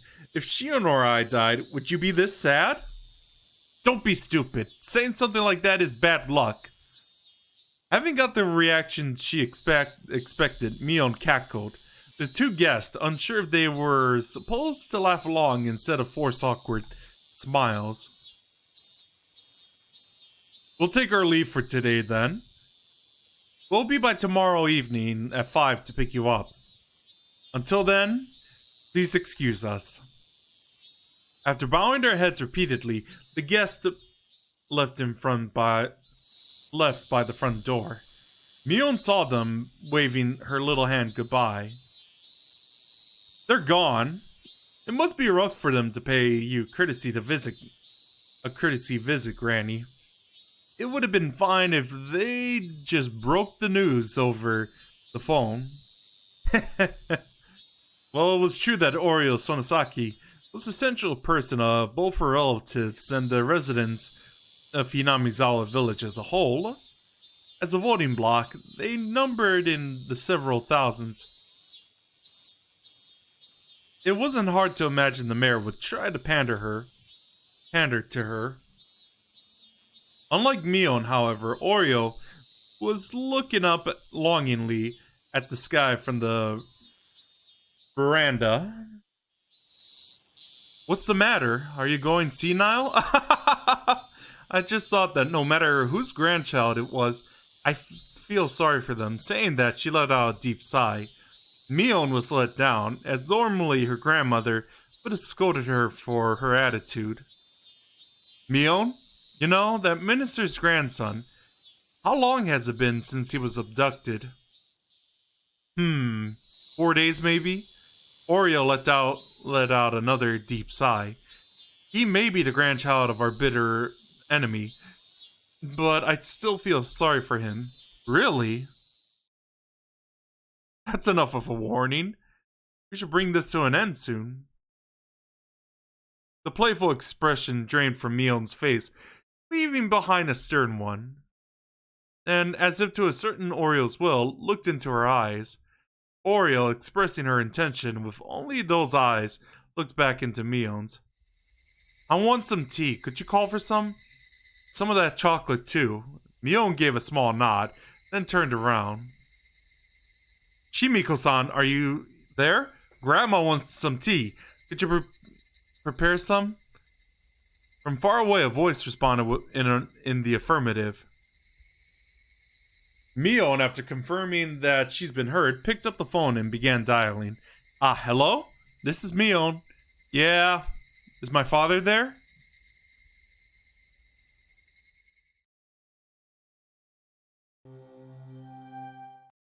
Well, this is getting more and more interesting as the time goes by.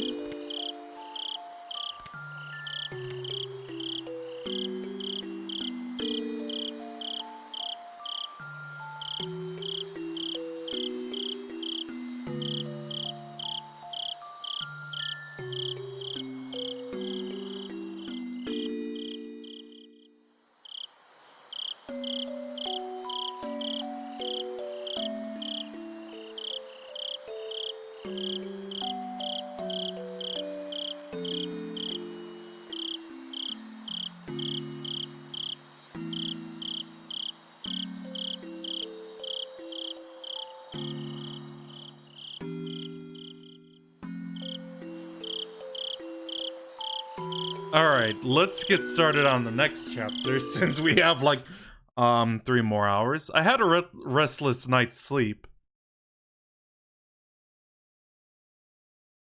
Hang on a sec.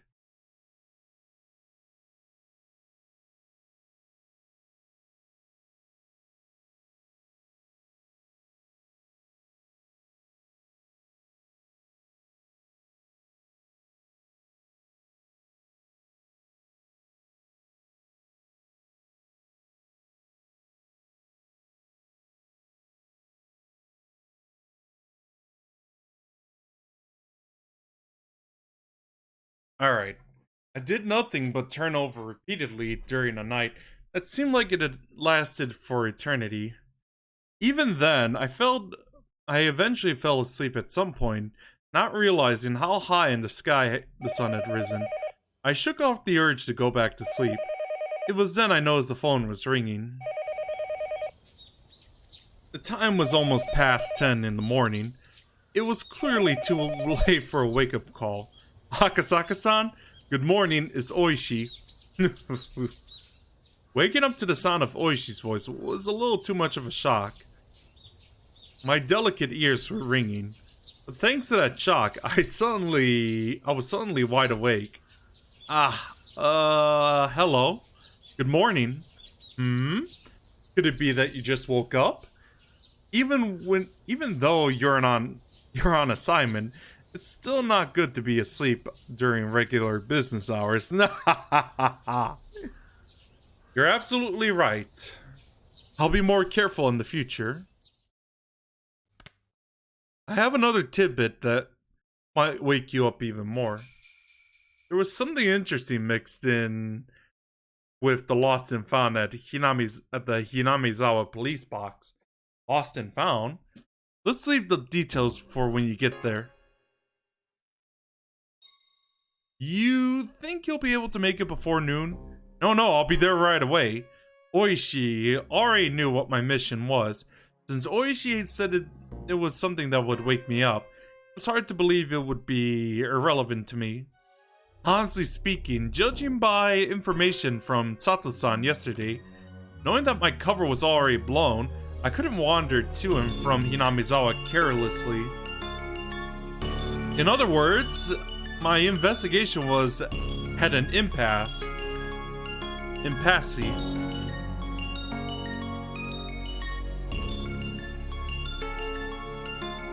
If there was some information that could put me back on trail, that would nothing be less than a stroke of good fortune.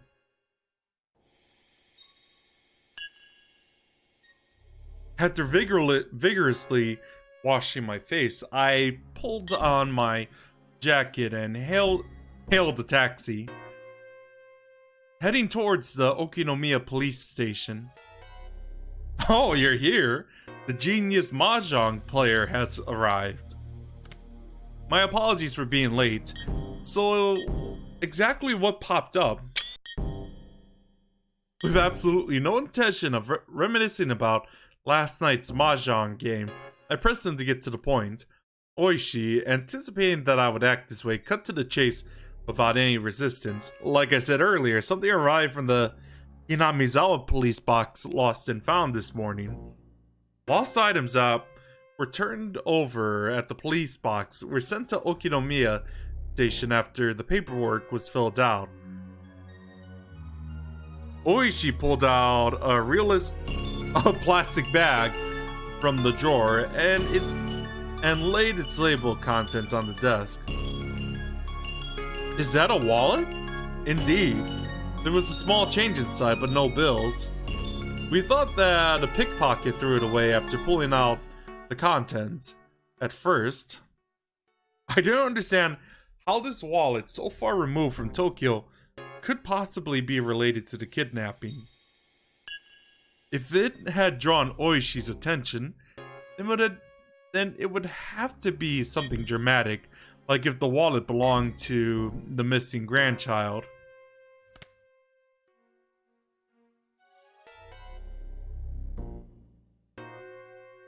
That would be absurd.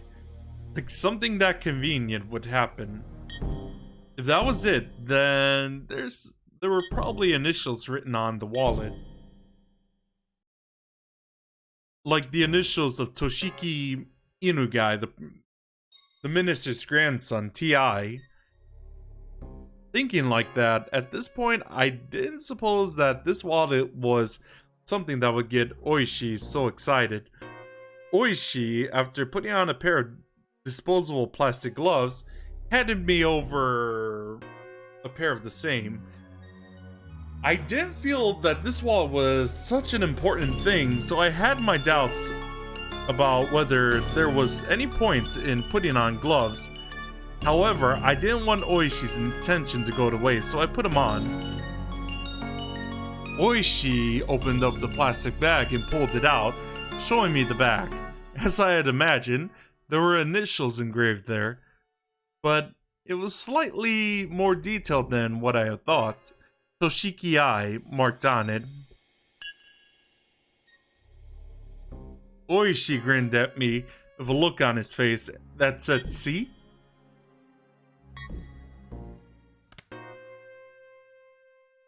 We can confirm from that this belongs to the minister's grandson, I informed him calmly. This wallet was irrelevant. It was nothing more than Oishi's overeagerness. First of all, there was absolutely no way in this distant locale that the missing's grandson's wallet would be found with such convenient timing. After all, the Onigafuchi Defense Alliance wasn't related to the case in the first place.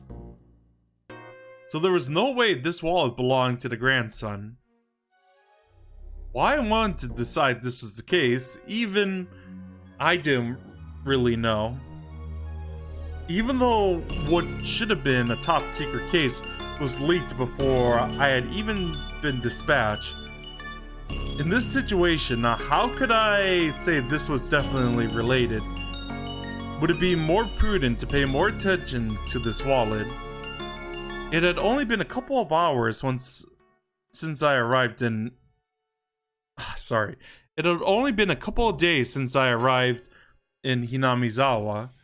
But in those couple of days, due to the number of remarkable events, my nerves might have become just a little frayed. Shaking my head slightly, I cleared it out of unnecessary thoughts. Oishi opened the wallet zipper, revealing the contents, Inside was a small change and a number of crumbled receipts. Oishi from that jumble pulled out a folded card. Seeing that, my heart stopped for a moment. It was a card from a dental examination. The name Toshiki Inugai and the age. A perfect match. The dentist location was in Tokyo. There was no need to explain any further. How far was it from Tokyo to Hinamizawa? It was far enough that taking the bullet trains and cars would still take several hours. Why would a wallet with a dental examination card from Tokyo inside show up in Hinamizawa? Could it belong to a tourist who came from Tokyo? Or maybe a villager on vacation to Tokyo just happened to pay a visit to the dentist. No, it had to have fallen off into somebody's bag by accident. In my mind, I desperately struggled to find a possible excuse as to why this wallet didn't belong to Toshiki Inugai. It was as if it wouldn't do for this wallet to belong to him. However, weeding out any possibilities for error one by one, the haze surrounding the wallet in front of me faded, gradually letting it come into clear focus.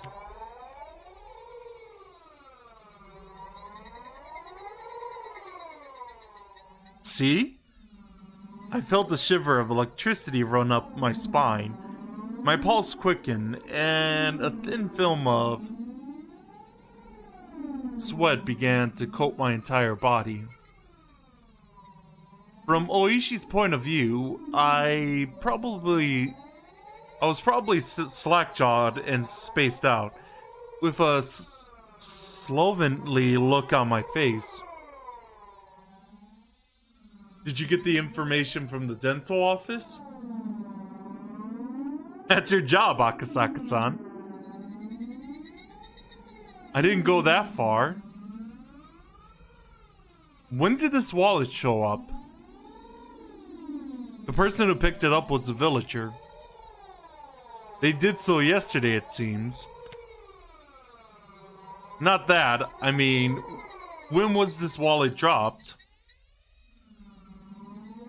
It rained here last week, exactly 7 days ago. Doesn't look like the contents are water damaged, so the longest it would probably be 6 days. Does anybody else at the station have knowledge of the existence of this wallet? The officer who first encountered it at the Hinamizawa police box, and also the 2 or 3 people in charge of the lost and found. Other than that, it's just me and you. It'd be bad. Oh. If it's involved in a classified case, it'd be bad to talk about it, wouldn't it?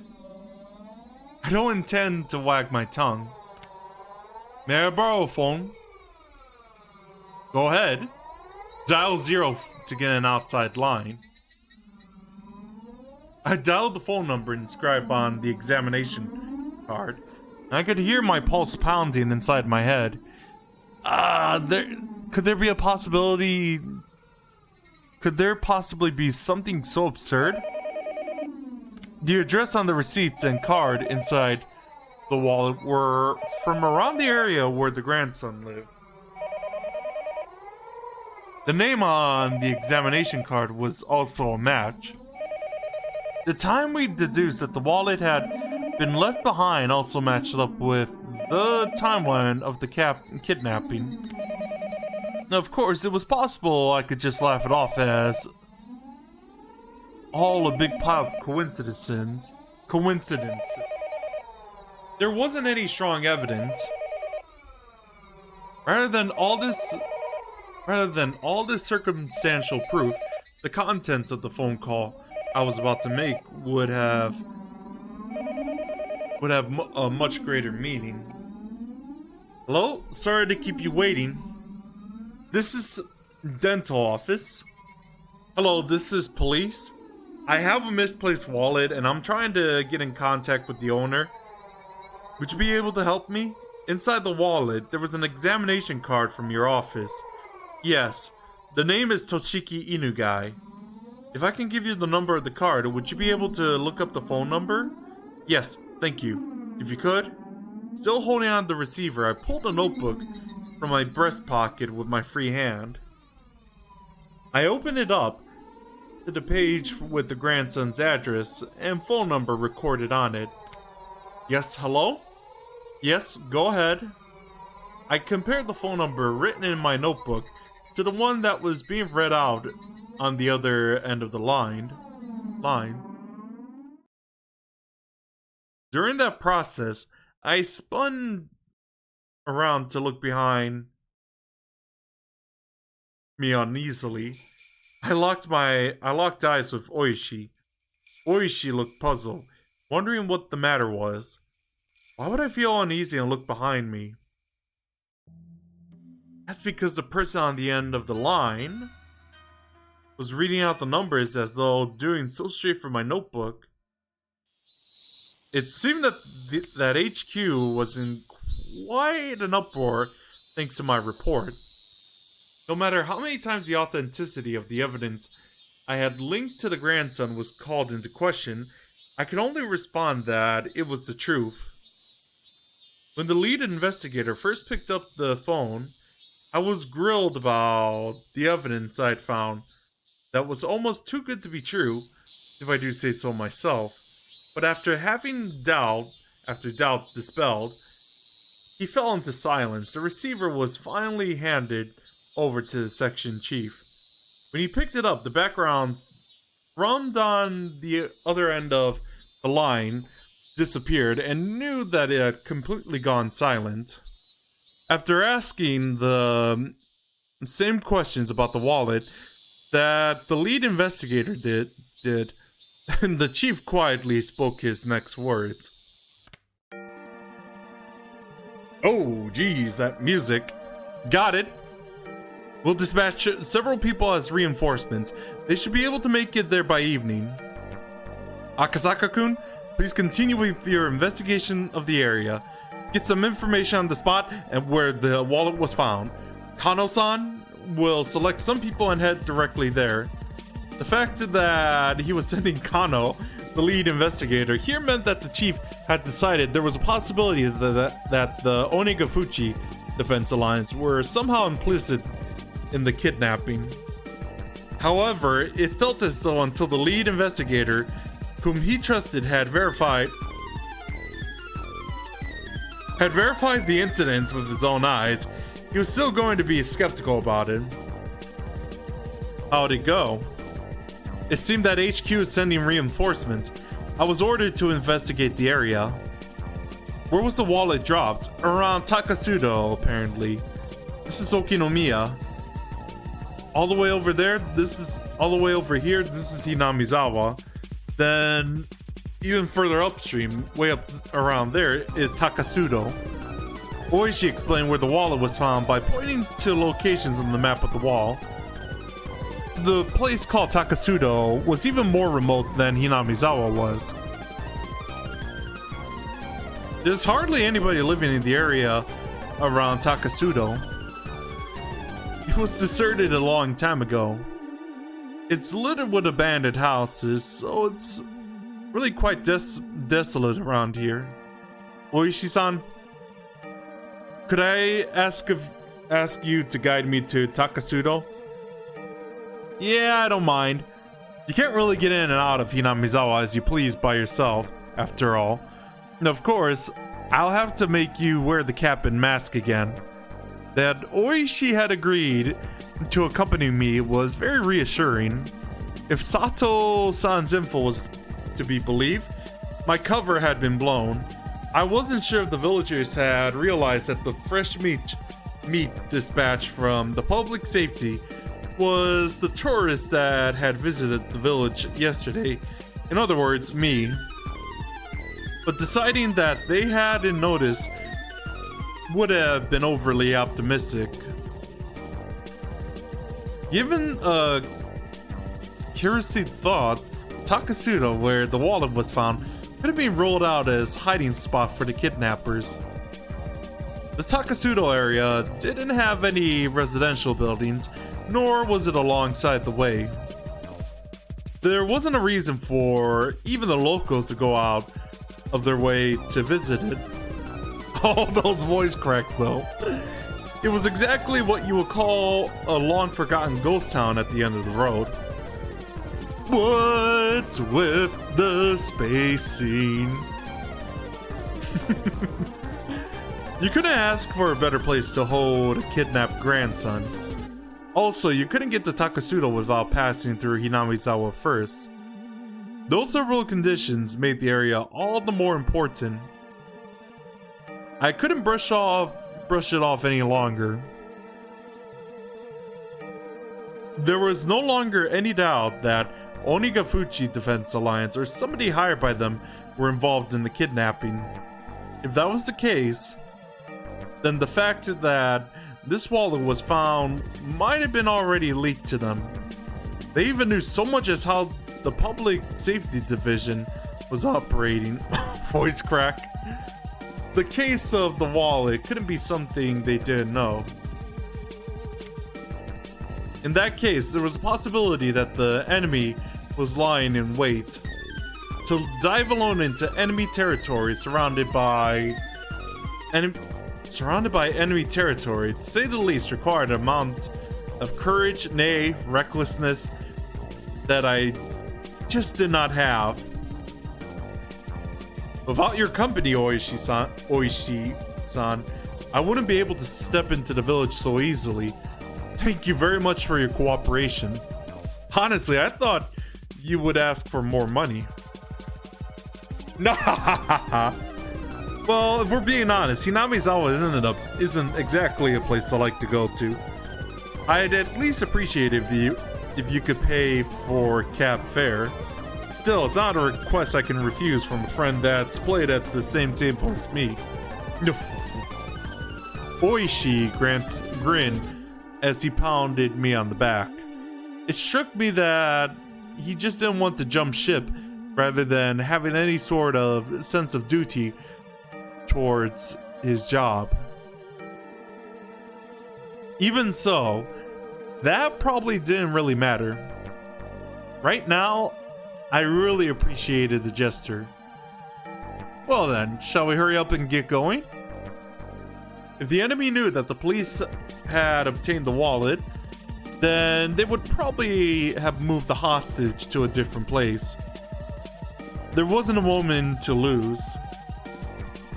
But Oishi, without regard to the fact that we were about to head out, began to remove his jacket. What are you doing?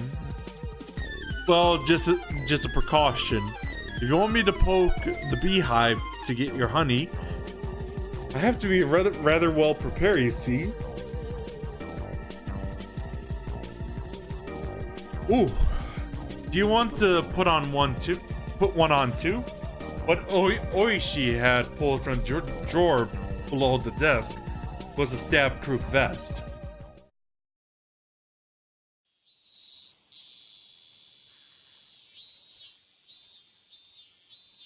His name was Toshiki Inugai, the grandson of the Minister of Construction, Inugai.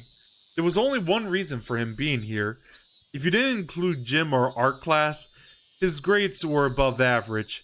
That was the result of having private tutoring sessions twice a week. If you omitted the fact that he still couldn't do pull-ups, there wasn't much else that would make him hate school. Of course, he understood full well that his grandfather was a cabinet minister. But he also knew that not too many people were interested in their relationship. He didn't like to go out of his way to bring up his grandfather or to call him the minister of construction. And finally, he at least tried to know a little more about what kind of work the Minister of Construction did than your average Joe. What that entailed was that when you tried your best to make life better for the masses, sometimes you made a few enemies. He knew that all too well from the time he spent as a class representative. His grandfather had many enemies. He knew that he might personally catch some of that fallout, so he had to be twice as cautious. He was taught by his parents. That's why the moment he was kidnapped, he instantly knew that this was one of those occasions.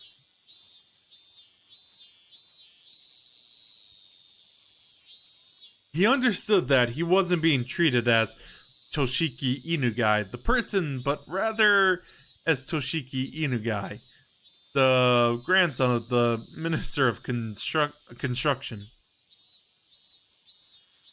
That he wasn't personally at fault, but this was the result of some unavoidable trouble with his grandfather's work. It made little difference, but when he realized, because of anything he did, he was able to relax, if only a little. Of course, at first, he was struck with a terror befitting his age, wondering what was going to happen to him. But after a while being tied up and only being able to stay lie down, he began to ponder a great many things. First, he thought about the reason he was being abducted like this. He understood the answer to that easily. He was taken hostage to coerce his father, the minister. There was no doubt about that. He didn't know what the minister of construction did, but it was easy to imagine that there was much to be gained from threatening him. But he respected his grandfather more than most. He earnestly believed that his own grandfather was within the top 20 of the most important people in Japan. That was exactly why he wouldn't forgive anybody who tried to threaten his beloved grandfather. More importantly, he wouldn't forgive anybody who would use him as a tool to threaten his grandfather. His grandfather was really busy and rarely had time to meet with relatives. That's why, with what little time he did manage to scrape together, he just dropped by unannounced. And as an apology for not being able to meet during New Year's or summer vacation, he doted on his grandson very, very much. The number of times that Toshiki was looked upon with disregard just because his grandfather was a politician and a minister certainly weren't few. But he never thought, even once, that he wanted his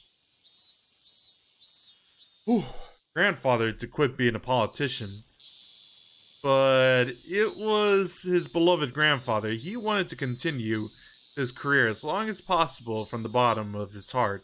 However, Toshiki was now being held hostage, and his grandfather was being threatened. His grandfather, who called him the apple of his eye, was surely suffering. Yet he might do anything to save his grandson. Maybe even put aside his ideology if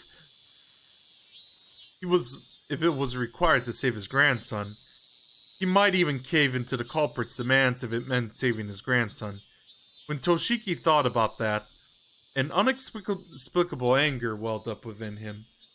In his current situation, he was unable to forgive the cowards who would make his beloved grandfather suffer by using such dastardly means. That feeling swelled up inside of him, displacing the fear. What he thought of first was something any boy would imagine. Get out of these bonds, beat up the bad guys, then hand them over to the police. Imagine all of the brave heroes from all the manga he had read pass through the back of his mind. In his imaginary scenario, he slipped his bonds from easily floating like a butterfly to evade his captor, then stinging like a bee to bring them all down.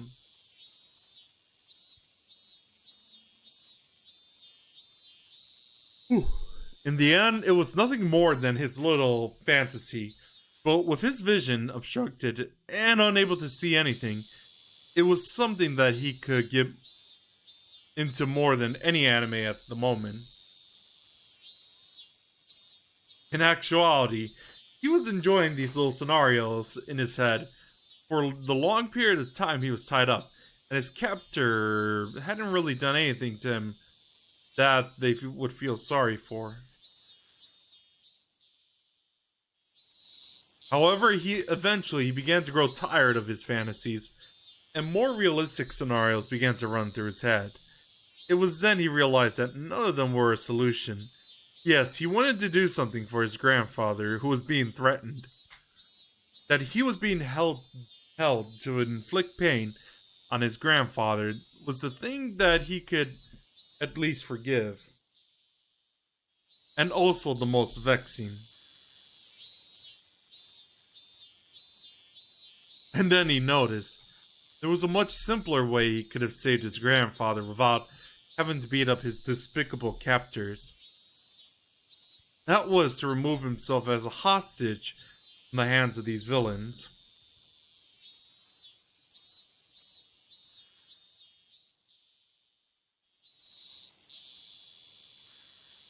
If he was to disappear from here, his captors would have had nothing to threaten his grandfather with. The captors had restrained him, but they hadn't treated him roughly, and they made sure he was fed well enough, meaning at most, he would have nothing more than the means for their threat. They weren't looking to bully or kill him out of spite. If he behaved, no ill would befall him. Realizing that gave him a strong sense of courage, carrying his train of thought this far, he let it run its course to its natural conclusion. Right now, at the moment, Toshiki Inugai had decided to escape. His ears had been stuffed with a sponge-like material, acting as makeshift earplugs.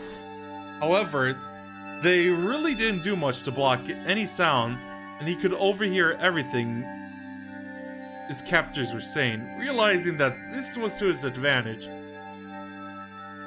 Even when his captors spoke to him, he acted like he couldn't hear them due to the earplugs.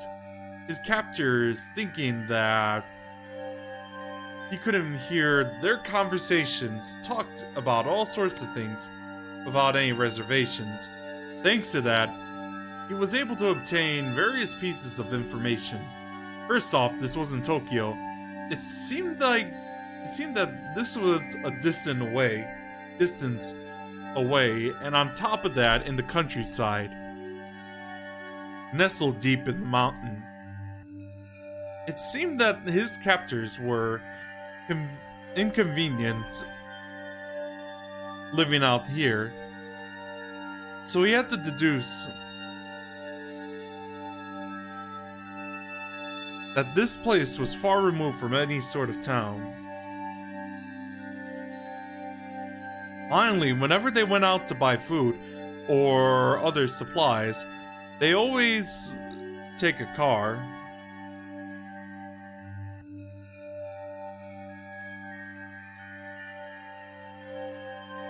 That fact caused him some dismay, because he knew that method he learned at school of running around blindly while shouting for help wouldn't work here. He paused this little mental escape scenario there. His ultimate goal was to find somebody who would help him. If somebody could fit the description wasn't close by, his chances of escaping successfully grew slim. A desolate far-off land deep in the mountains.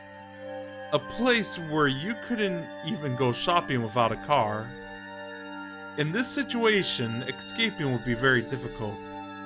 He grew depressed, and after a little while, he returned to his original scenario, imagining becoming a hero like in the manga he read, and beating down his captors became his respite.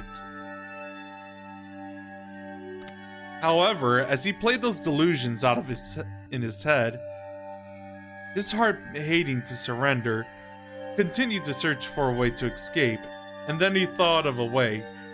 If the goal was far away closer, then all he had to do was get closer. His goal in a nutshell was to find anybody who would help him. In other words, somebody other than his captors. He faked being sick, then his captors would have to take him to the hospital or bring a doctor to him. They would probably be reluctant to do that, but he already knew that the hostage was more important than anything. In the off chance that something happened, like him dying, occurred, they wouldn't be able to threaten anybody anymore. He had an experience that would help him fake a serious illness. At the end of last year, he was inadvertently involved in a car accident that had undergone surgery. The scar from that surgery was clearly visible from his lower torso. He recalled the pain and suffering from that time. The existence of that experience would make a huge impact on the realism of his performance. He was quite confident in his abilities to fake an illness.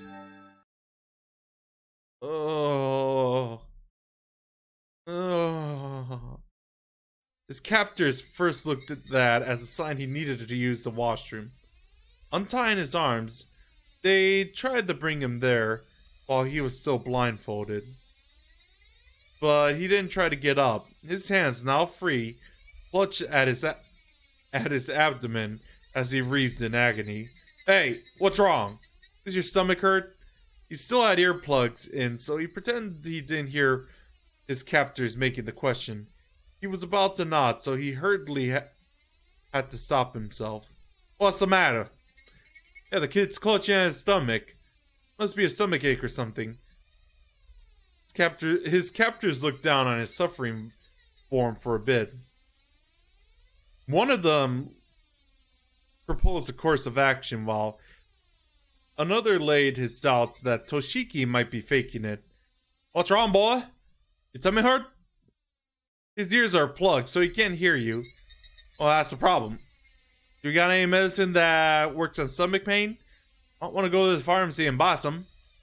When it comes to stomach pain, there's a bunch of different meds, isn't there? As long as you don't know the cause, we shouldn't just buy him any old medicine. He's old in his stomach. Maybe he's just constipated. If you buy some medicine for maybe that'll calm him down. It won't kill him if we're wrong, neither. Don't decide something like that on your own. It might be appendicitis or something. My uncle suddenly got it a while ago. That was pretty scary. One of the captors leaned over besides the boy who was bent over in agony. I feel sorry for the kid. Whoa, his whole body covered in sweat. Is it your stomach? Does it hurt? Hey, if it hurts, you shouldn't clutch at it so tightly. It'll only make it worse. Realizing that his captor is concerned about his stomach, he inadvertently let the shirt right up. Then the scar from the surgery come into plain view. His vision was still obscured from the packing tape, so he couldn't see their reaction to his scar. Appendicitis? Okay. But his captors were taken aback. And judging from their momentary silence, he had obtained the reaction he was looking for. Hey, this is bad. The scar, it's not that old. Does the boy have a fever? There's a thermometer around? No way we have one. But that's a lot of sweat. Yeah, his forehead feels pretty hot, I think. I've heard that under prolonged stress, old wounds can be aggravated. So what do we do? Are you saying the medicine won't work? We don't know what surgery this scar was from. But in any case, this is bad. In the worst case, it could be fatal. This is bad. This is really, really bad. Maybe we should have a doctor take a look at it. At this rate, there's a chance that he might die suddenly on us. Toshiki Inuga, with those few words, knew that the situation was progressing exactly as he had envisioned it, snickering to himself on the side, pressed his act even further. He didn't even need to know that his captors were panicked and were running around like chickens with their heads cut off at this troublesome turn of events. Should we take him to the clinic? No, that's no good. Probably be better if the doctor came here. Dr. Ide, you mean? Is that okay? Will that be alright? It'd be worse if anything happened to the hostage. Nothing we can do. It's an emergency. One of the captives hurriedly left in the car. Another of the men, completely shaken up at this point, wiped the sweat from his forehead with a handkerchief. It looked like they were bringing the doctor. As long as the doctor was an accomplice, that doctor was his goal. He was someone he should seek help from. His captors were probably wary of that happening. They would be prepared for it. This would come all down to luck. Some of the sweat emerging from his brow was from that nervousness. At that moment, the packing tape that was covering his eyes and ears was torn off. The burning light that he was seeing for the first time in several days hurt his eyes. After that, the gag that made him hard for him to breathe was also removed. Are you alright, kid? Are you alright, kid? We're bringing the doctor to you right now. Just hold on for a bit. Oh. Really? Oh. Ah. The doctor was coming. The doctor was coming. Now, how was he going to ask for help? And how was he going to get away from his captors? A plethora of thoughts began swirling through his mind. I think you know this already, but don't say anything unnecessary to the doctor. We don't want to hurt you or anything. You understand that, right? Toshiki Inuga nodded while feigning pain and obedience. His expectations and the enemy's expectations.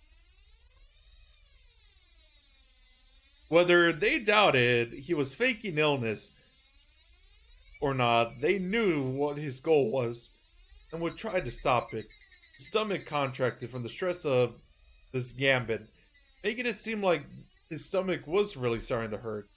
No, it really was. There was no real reason to panic. If he failed with this approach to the doctor, there would be nothing to lose. If there was something to lose, it was this method of faking illness to get in touch with a doctor. If he could think of other methods from here on out, it wasn't much. But at the present, this was the easiest and most dramatic way he could think of. Oops. The more he thought about it, the more it looked like this was his first and last gambit. Eventually, he heard the sound of a car approaching once again. The sound of the car doors hurriedly opened and shut. The sound of several footsteps approaching. A young man in a white medical coat. As he acknowledged the boy, a suspicious look showed itself on his face. Who's he? He's not one of the kids from the village, is he? The captors didn't respond. From the looks of it, the young doctor has realized that this was an abnormal situation. One of the captors talked threateningly. That's got nothing to do with it. Well, yeah, Doc. For a while, the doctors and the captors silently glared at one another. However, unable to stand the sight of the boy continuing to suffer, the doctor, as the captor had hoped for, didn't press any further. I'm concerned about this old surgical scar. What kind of operation was it? We don't know. I should really bring him back to the clinic. Doc, we really can't do that. The doctor said he wanted to bring the boy back to the clinic, but the captors simply silently shook their heads at the notion. It was a fleeting hope, but it was only natural that the captors would refuse. At that moment, his eyes met with the doctor. Seeing that the boy's painful state was abnormal, the doctor suspected it was an illness. It was a serious illness. Are you all right? I'm a doctor. When was the surgical scar from? Uh,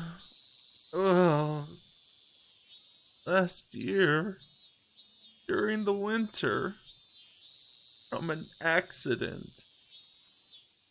An accident? I see. This is a problem. He couldn't let the doctor figure out that he was faking it there.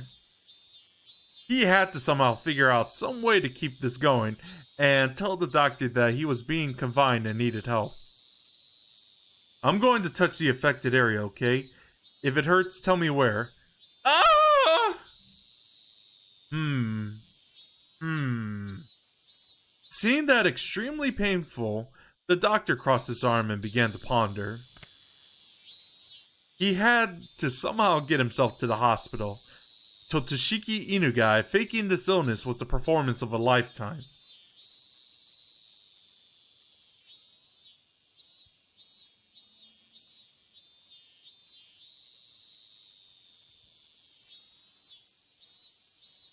Well, that got a bit interesting.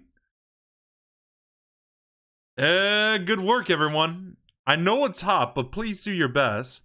If you catch anybody illegally dumping, please contact someone immediately. We'll act quickly. Thank you for your cooperation, Oishi-san. Please. A gap wide enough for a single car was opened up in the barricade. Oishi, showing his gratitude or perhaps a little threatening attitude, with a short beep on the horn, rolled the car forward through the checkpoint. This time, my appearance was a very embodiment of the word suspicious.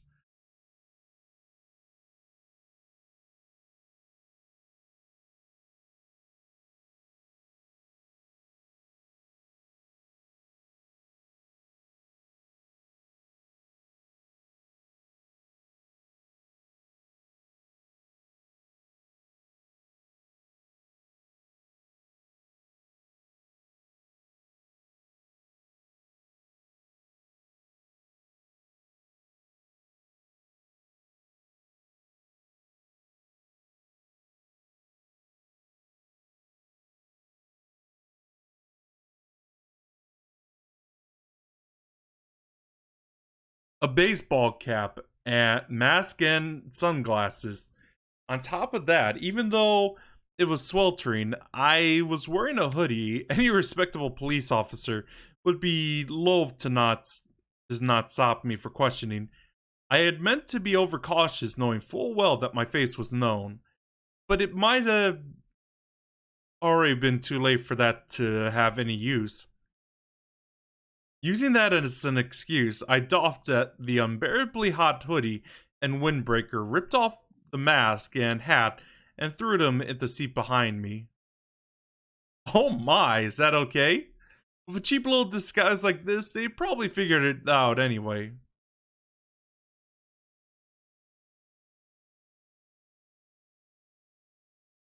Nah, that just might be the case. Oishi, probably thinking that my unexpected behavior was funny, continued to laugh.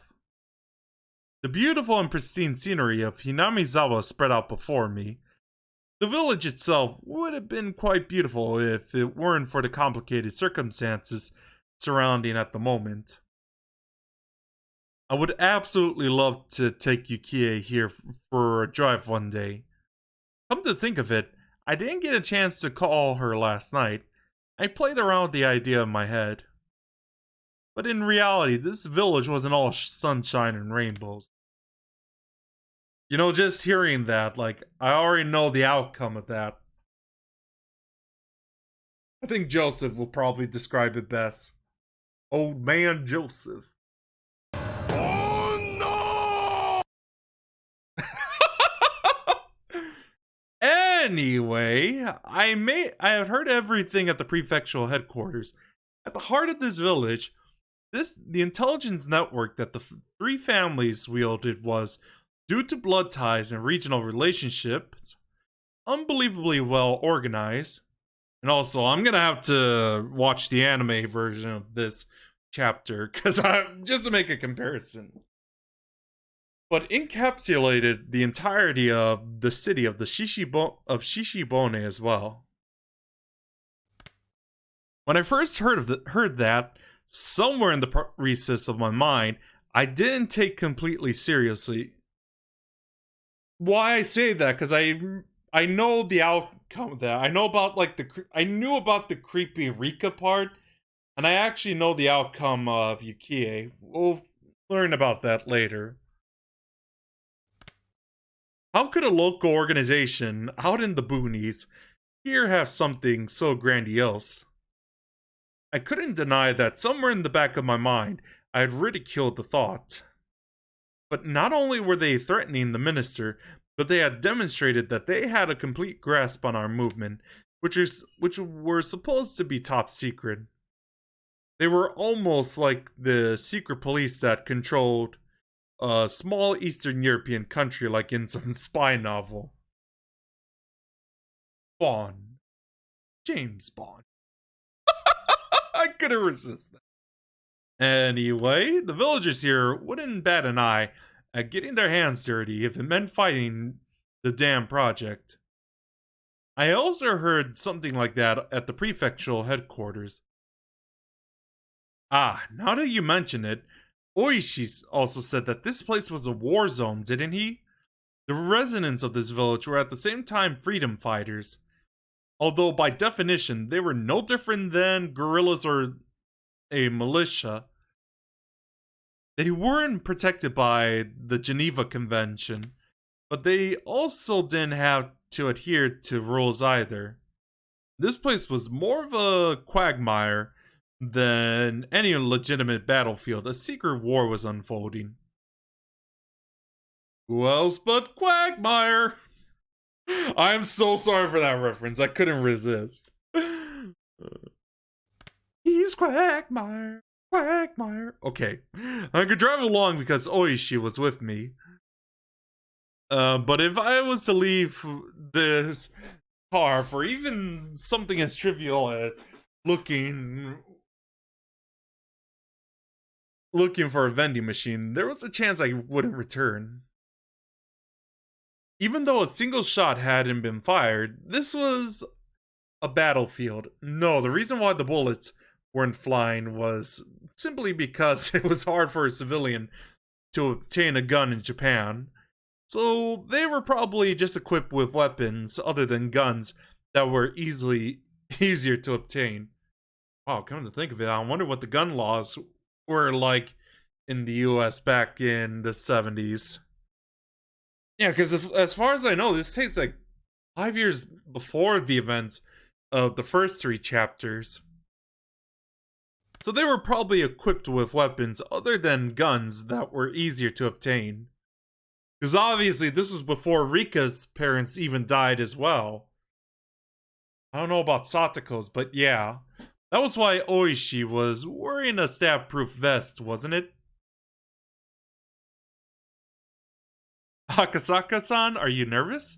The fact that I was apprehensive was, of course, picked up on by Oishi. We already figured it out. There was no point in trying to deny or hide it. Of course I am. We're headed into the heart of enemy territory alone, aren't we? I'm worried about if something unlikely happens with just the two of us. We can make it if we try, just the two of us. Just the two of us. Just the two of us. Lean up castle. Oh no. Anyway, oh god. Something unlikely. Nah. I'll be alright. Isn't everybody in the same village isn't everybody in this village our enemy? If everybody gets their story straight, they could could murder someone in broad daylight and there wouldn't be a shred of evidence. I'm asking about something like that. This is what the ironclad rule of barging into Yakuza office alone was about. If there wasn't a neutral party involved, that area wasn't bound by the laws of common sense. If something happened, you wouldn't be able to prove it, and there wasn't anybody who could take your side. It was pretty much the definition of poking the bear. I've left word that we're headed towards the Hinamizawa area, and in the worst case, we've also got a radio. I know you're scared, Akasaka-san, but it's not easy to pull off the perfect crime. Well, of course, that doesn't mean we can let our guard down either. Akasaka-san, you're too worked up over this. You were more relaxed the last time we came up here together, weren't you? Nah. Laughing it off, Oishi thumped his chest and grinned, as if to say I could depend on him. Well, if it gets really iffy. This comes with having the badge. Oishi made a motion by sticking out his index finger. It was undoubtedly the image of a gun. Would it be of any use? If you're not afraid of dealing with the aftermath after you shoot, it's actually very reassuring. An officer's gun was only for show. If you really wanted to fire it, there were quite a number of stipulations, and you had to be prepared for the long probationary period afterwards. That definitely wasn't worth it, so even if an officer did unholster his gun, there wasn't one who actually wanted to pull the trigger. Akasaka-san, are you carrying one apiece? Well, yeah. You ever fired it? I have, for training though. Well, I guess that'd be true. Well then, have you, Oishi-san? Me? Nah, nah, there's no way. What was this? I thought he was laughing at me because he had experience. Two of us laughed together. I've never pointed the barrel at anybody. I've looked down the barrel of a gun a few times though. Just being made to look down the barrel like that is enough to shorten your lifespan by about 3 years. Even if he never fired a gun before, you couldn't begin to compare the amount of experience Oishi had over me.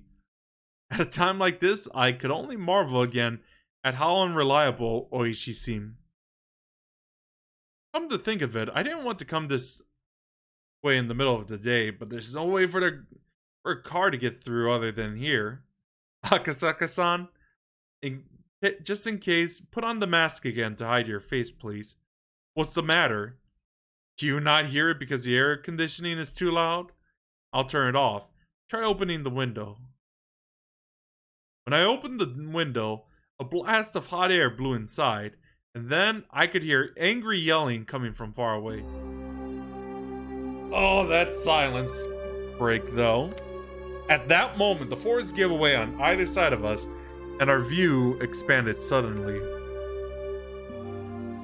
And there could be seen the Hinamizawa Dam construction ground.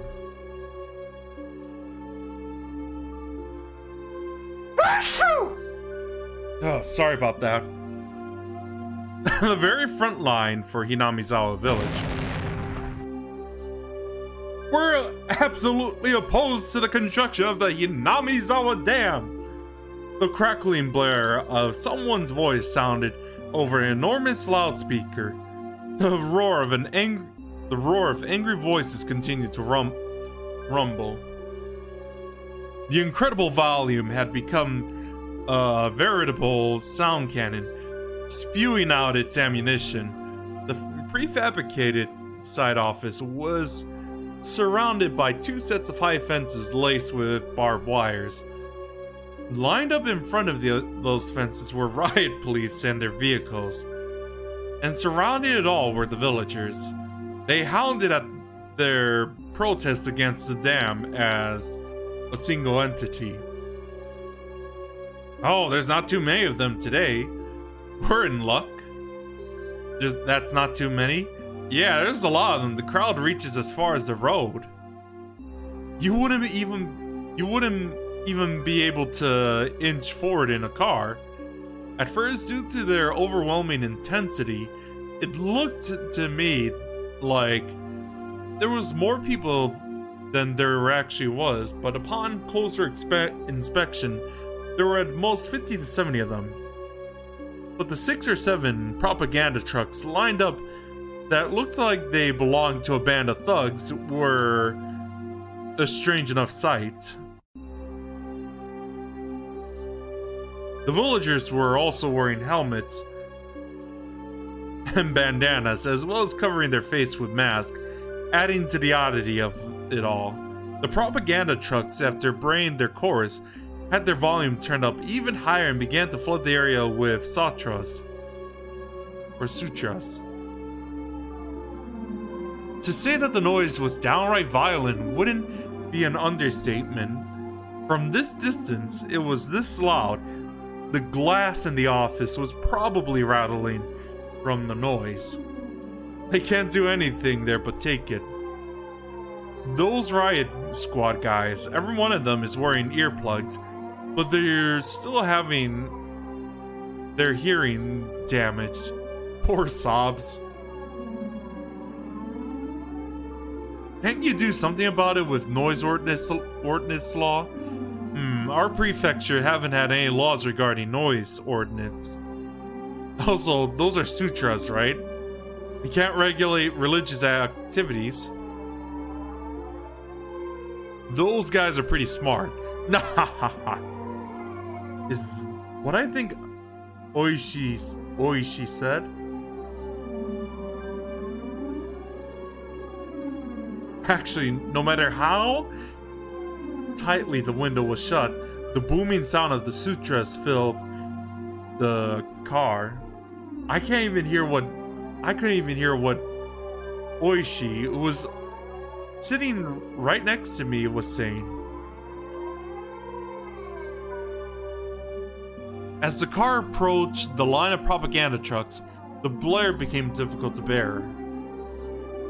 It wasn't enough just to plug my ears with my fingers. I hold my head to keep my skull from splitting apart. If I had seen this terrifying energy sooner, I would have probably understood what Hinamizawa village was much quicker. Now I knew they wouldn't a blink of an eye at sacrificing themselves in order to protect their hometown. Ah, so noisy. Be quiet, be quiet, be quiet. My head throbbed like it was going to split apart. My eardrums crackled, and on top of it all, I felt like I was going to throw up. With the road crowded with a throng of squatters, the propaganda trucks, and the riot police vehicles, it was no easy way to get by. Even if you tried to shoot the squatters with the car horn, they were also wearing earplugs, oblivious to noises from the outside world, and wouldn't easily move. The car could only inch forward at a snail's pace. Even then, the car eventually got through, starting to leave the tumultuous noise behind. Hey, the bald guy was playing mahjong with us last night. Remember him? I remember that there was an older person who didn't exactly mince word. That guy Oishi called old man. There was someone like that. You see, he's the foreman of the main construction site. He's probably holed up in that prefab building, trying to work while irritated out of his mind. Poor fella. You wouldn't be able to stand it if it's like that every day. Yeah, there's no end to the number of people who can't handle it and quit. But every time that happens, their wages go up, so I won't say it's in vain. Even having to deal with all that noise and hostility, they made a wage that Oishi found enviable. These guys, can they hear or can't they? A group of squatters were in the way of the car. Oishi, sufficiently annoyed, laid into the horn, but there was no indication that they were moving anytime soon. In this din, could they not even hear a car horn? Or did they hear it and were being malicious? If there were any riot police nearby, they would have made people move, but it just so happens there weren't any around here. Ah, jeez. Wait just a minute. Oishi opened up the door. Hot air and even more heated roar of the crowd spilled into the car. Oishi said something as he grinned widely, but I couldn't hear what it was. He was getting them to move. Something like that. Oishi stepped out of the car and closed the door. The din faded slightly. I stared blankly as Oishi headed towards the group and started some sort of conversation. Maybe we find the minister's grandson at Takasudo. At the very least, I wanted to find him there. Find him and slip the cursed bonds of this incomprehensible village. I could only pray. At that moment, a shadow suddenly cast over me. Somebody was standing right outside the passenger side of the window, blocking the sunlight. I spun around, looked up, and realized who the black-gloved figure was. Huh? It was a girl. It was Rika Furude. The girl stared down at me with a bored look in her eyes. I didn't have any justification for it, but I felt like I have been found by somebody I shouldn't be found by. To fill the silence, I raised my hand as I mouthed a meek greeting. Of course, there was no way she'd hear my small voice in this clamor. But even then, she should have seen me wave my hand in greeting. In spite of that, she simply stared down at me with a cold look at her face. At that moment, the noise and heat spread throughout the car once again.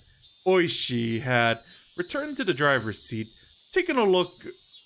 The group that were blocking the road had started to move aside while glaring our way. Sorry to keep you waiting. Shall we go? Oishi registered the figure of the girl behind me. One of the villagers came over and picked her up. In a matter of it's dangerous, so get away. It was then that she whispered one or two words. I couldn't hear any of it. Well then, let's go. I'm going to gun it, okay? But of course, still within the speed limit. As to shake off the still audible angry voices, Oishi floored the gas. Along with the roar and the din and the shouting, the villagers and the girl quickly disappeared behind us. As soon as we're through here, we're in Takasudo.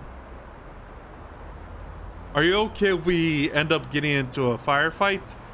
Don't be fumbling with the safety at the last moment, you hear?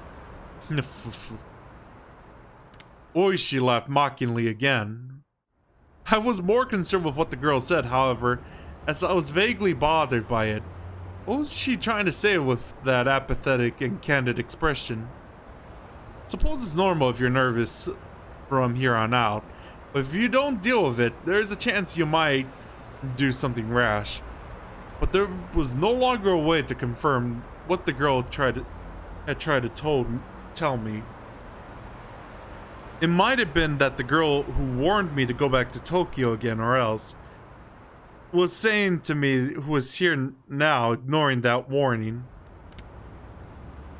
Even though I warned you, what a fool. I had a feeling she said something like that.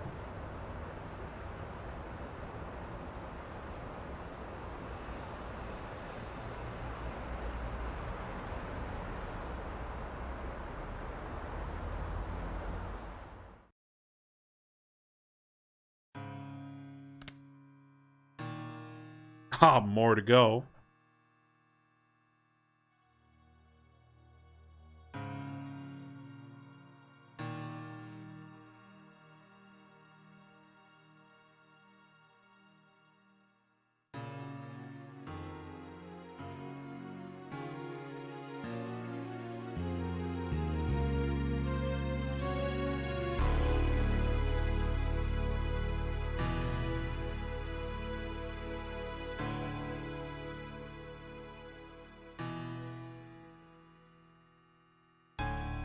If you were to call Hinamizawa a rather lonely village, then Takatsudo was outright desolate.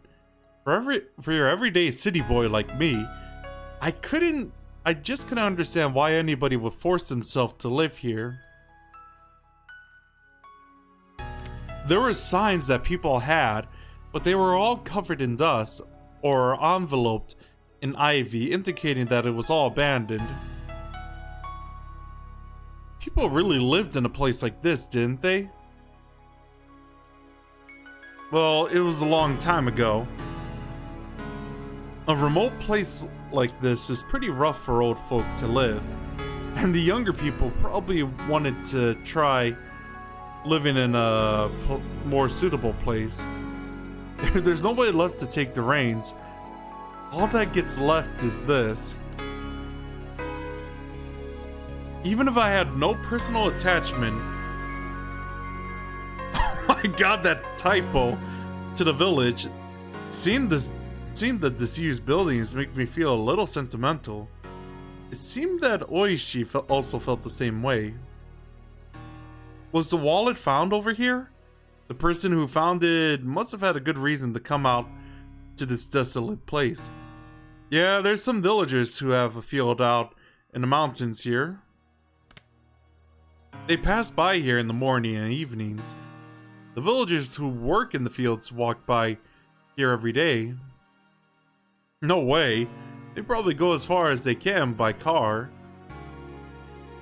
So in the early mornings and evenings, they pass by here and just happen to find a single wallet. They probably did. Where exactly did they say found it? In a thicket just a bit further ahead. The person who found the wallet just happened to have some stomach cramps and was planning to use the thicket to do his business, it seems. And it was there he happened to find it. Probably hoping there was some toilet paper in there. Everything about that story just seems a little too convenient. Right from the discovery of the wallet, I just can't shake the feeling that something's off. I expressed the feeling that I had from the start, the day, quite frankly. It seemed too good to be true, but it was unwavering proof. But it was too perfect, sickeningly so. That was my feeling. You might actually want to be onto something by saying it's a little too perfect. Meaning? The truth is, I heard a little something from a friend of mine in the 4th Division, where Oryo Sonosaki referenced the kidnapping of the minister's grandson. She referenced it? Yeah. It's been several days since the minister's grandson has been kidnapped. Poor boy. It'd be nice if they let him go soon. It seems that old Oreo muttered something like that while on her veranda, and that little musing was conveyed to the various people deep behind the scenes at the Sonosaki family. Right, I heard something earlier from Sato-san, the informant. Then, the leader, Oreo, had a concern. Somebody in the family would be considerate. So in essence, she gave the flower to release the hostage. I see it that way. The wallet being conveniently discovered was just a ploy to hand the boy over to the police. Why would they release the hostage? Well, there's only one reason why somebody would release the hostage, isn't there?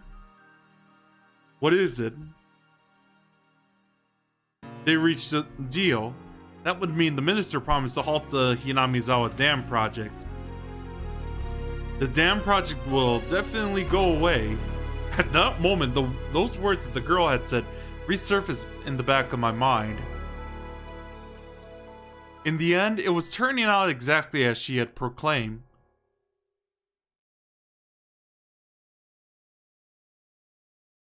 I was wondering why the music went silent. That young girl knew the circumstances. She knew everything about the kidnapping incident, from the beginning to the end. Akasaka? The girl unexpectedly called my name. What is it? Go back to Tokyo. Huh? Before long, you will woefully regret coming to this village. That would be an incredibly pathetic thing to see. So I thought I'd warn you right now. Why would I come to regret it? I wonder if I could find the clip.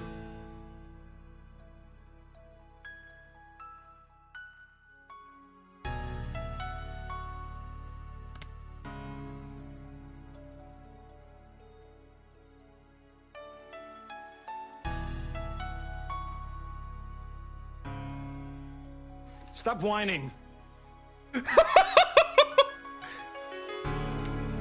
Of course, I had to make an Arnold reference. When you tried crossing the road when the don't walks. When you tried crossing the road when the don't walk sign was up, did your parents finish explaining why it was dangerous before pulling you back to the sidewalk? They'd pull you back right away, wouldn't they? They'd pull you back explaining why it was dangerous, wouldn't they? In other words, it's something like that.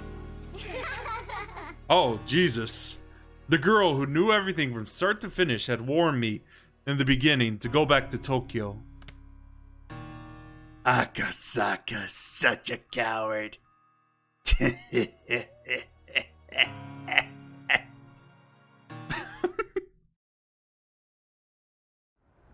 We'll probably find the boy, but what happens afterwards will probably be a bit of a problem. It'll be a problem, though, is something a single officer like me can't figure out.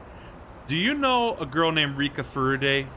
What I said was such a non-sequitur? I can't say that. That Oishi sat in the sun silent for a while, and in before Usagi tells me. Of course I know her, since she's the only daughter of the Furude family, one of the three families. What kind of girl is she?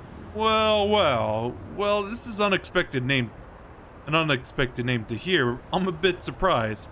Does the public safety think that the Furude family smells fishy and wants to keep an eye on them? All I'm gonna say is, yeah, you should. Especially with the supernatural.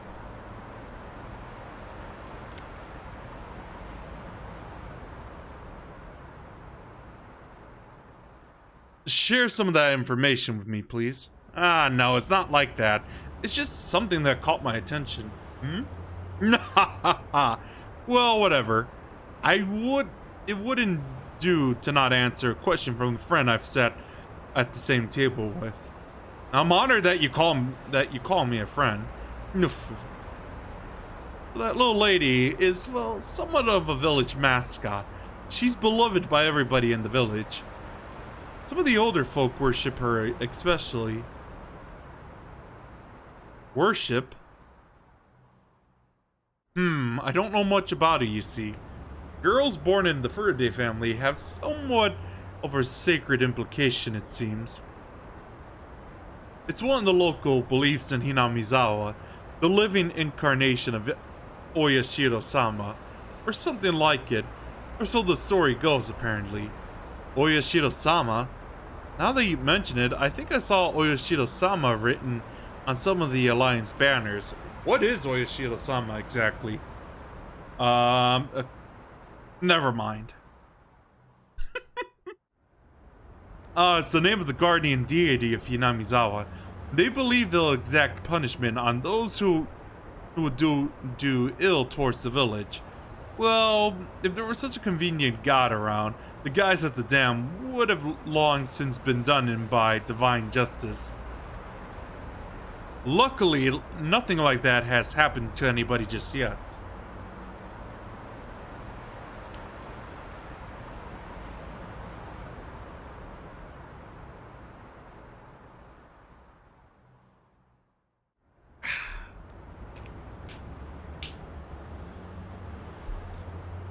The grandson of the minister who trifled with the village. As a result, Oyashiro-sama's anger... what did they call it again? Alright, Onikakushi. Yes, don't worry, I pronounced it right. Unlike Onikakushi, it's actually Onikakushi. Anyway, I'm just rambling on for now. Anyway, the minister's grandson was demoned away. That would probably be how the script is being written. I see. It would probably turn into something like that. Divine punishment wrought by Oyashiro-sama. Then the culprit is a living incarnation of Oyashiro-sama. That girl? Even I didn't know exactly what I was saying, the fact that Oishi laughed it off was a bit of a relief. Oishi's joyous laughter was so infectious that I began to laugh like an idiot as well.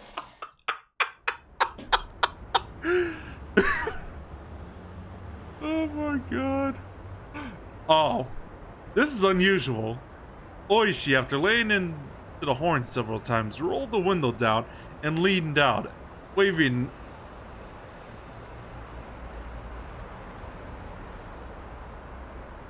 Oh, what's going on outside? I hear like the alarms.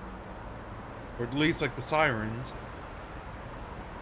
Waving his arm in an exaggerated manner. It was a car that headed the opposite way. Until now, we hadn't run into any cars except our own. Of all places, it was at this desolate location. It seemed that Oishi knew that the owner of that car.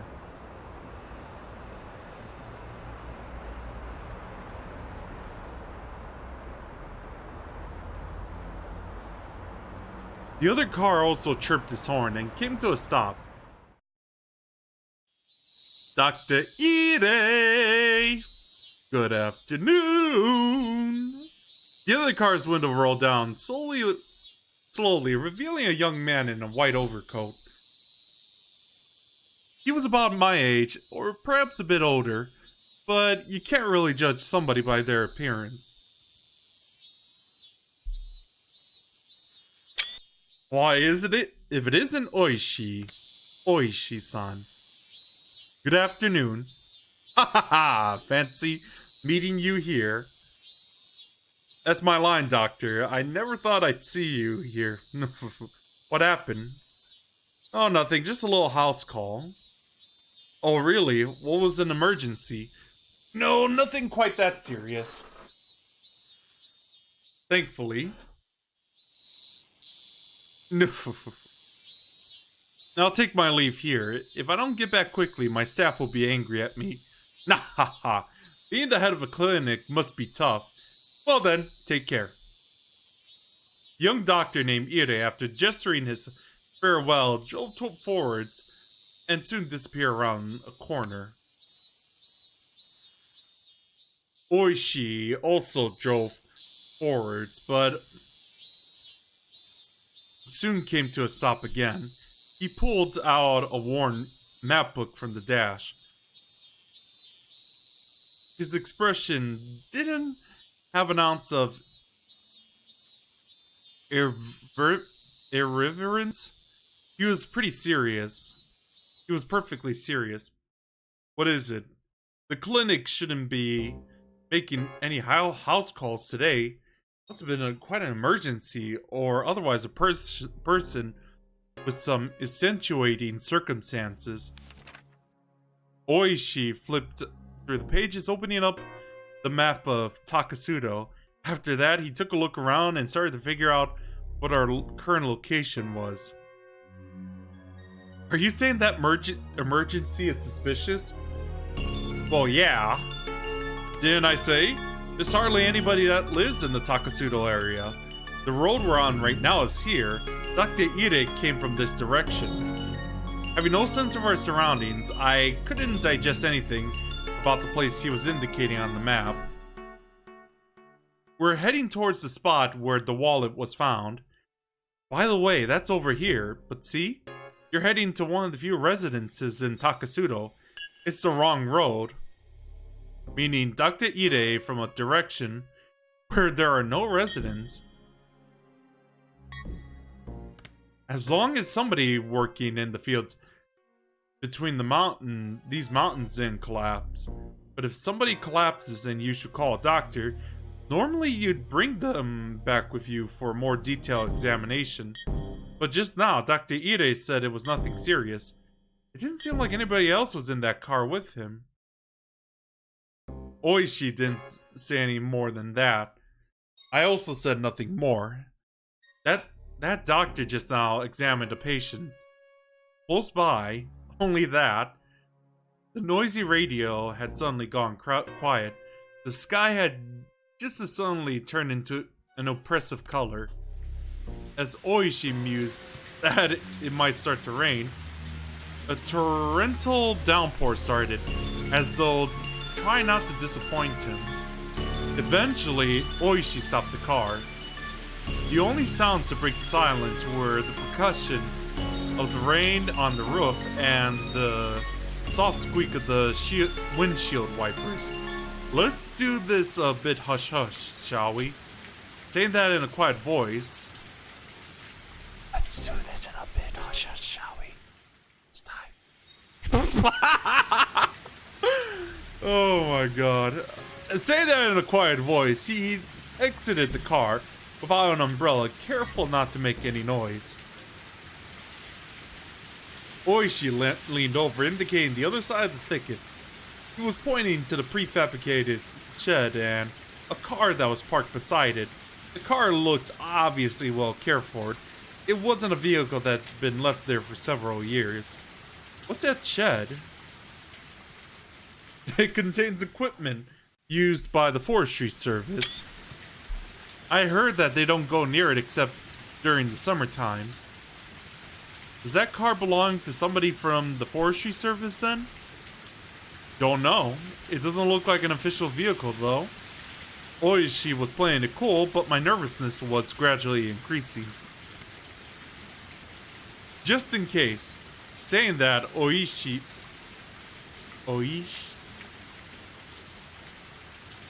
Whoa there!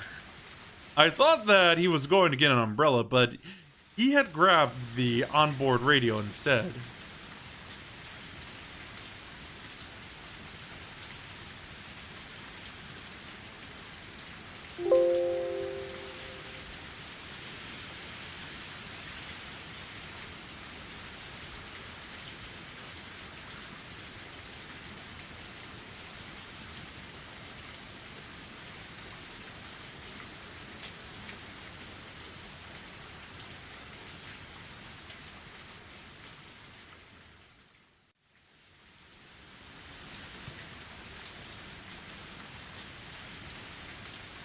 Hello, this is Oishi.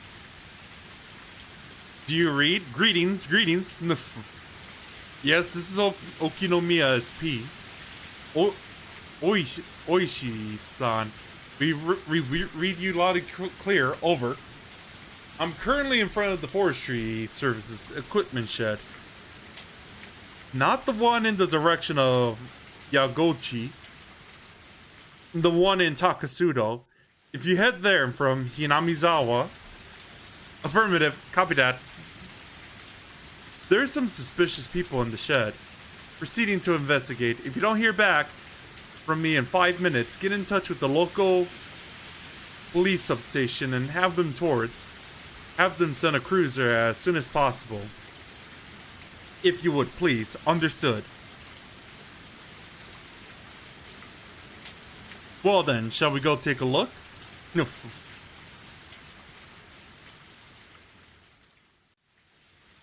Since he was first confined there, he had heard the sound of a car multiple times. He thought he just saw the far-off sound was more of the same. However, the reaction from his captor was, until now, something he hadn't seen before. They jump, reacting as if oh my god, sorry. They jump, reacting as if shocked by a jolt of electricity, and press against the window, cautiously peering outside. They stopped. Somebody from the forestry service? This is bad. Nah, looks like a cop to me. One of the captors lifted the boy by his collar and pressed a blade against his cheek. Hey kid, keep it quiet for a bit. I think you know this, but if you try and shout, there will be problems. Toshiki Inugai was sure that the doctor had reported things to the police. He had felt relief when he thought that he was safe, but not imagining that his captors would resort to violence when they were cornered.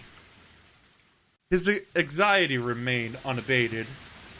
What do we do? Gotta buy time. Take the kid and slip out the back. We'll meet you back here when the heat's off. One of the perpetrators grabbed the boy by the collar and forced him to stand. Of course, Toshiki Inugai tried to resist by feigning that the illness had been aggravated by his rough treatment, but his captors paid no heed. Bang, bang, bang! The door was violently banged upon. Excuse me. Hello. Bang, bang, bang, bang, bang! The door was banged on again. Toshiki Inugai hesitated for a moment to respond to the voice by yelling. However, while he was being indecisive, his mouth was covered, taking that option away from him. The leader of the captors waved at the other to go. The younger perpetrator nodded in response, and while keeping the boy's mouth covered, started heading towards the back door. Hello? What do you need? Something? How do you do? This is the police. Would you mind opening the door? Sudden rain has us in a bit of trouble. I'll just open. The moment the lock was undone, Oishi forced the door open. And with a gleam of menace in his eyes, he pushed the man aside and stepped into the room. Then, in the small and empty room, he was able to quickly discern that the boy he was looking for was nowhere to be seen. I heard that this was an equipment shed for the forestry service, but there's nothing here at all. There was nothing inside the room that would indicate that this was an equipment shed.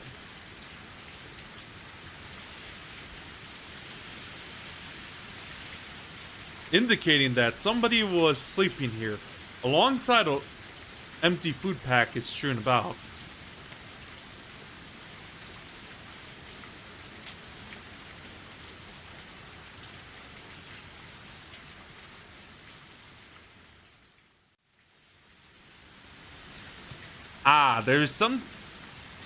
It's been empty for some time now. Never seen no equipment someone around here. But this is the forestry service building, isn't it? Are you from the forestry service?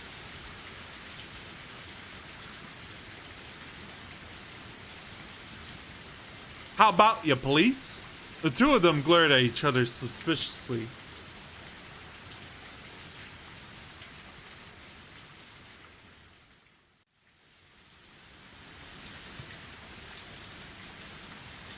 Both Oishi and the man steadfastly refused to reveal their identity before the other did.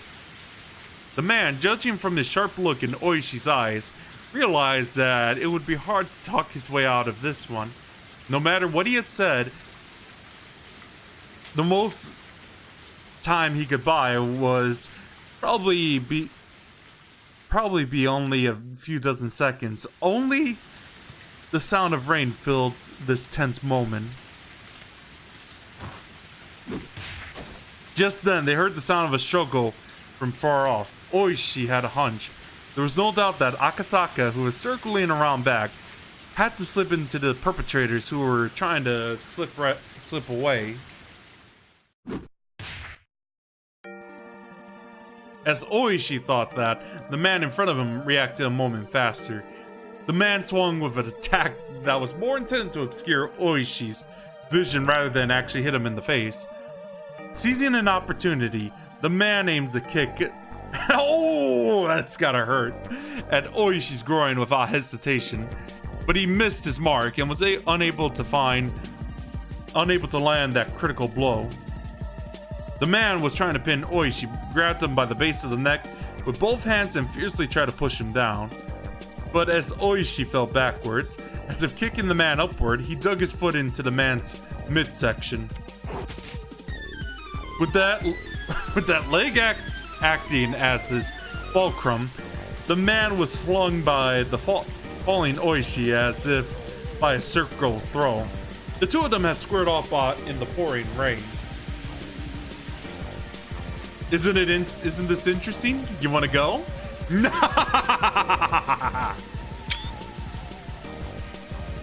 Oishi, as if trying to cheer himself on, grinned smugly. He then stood up while brushing the mud off himself.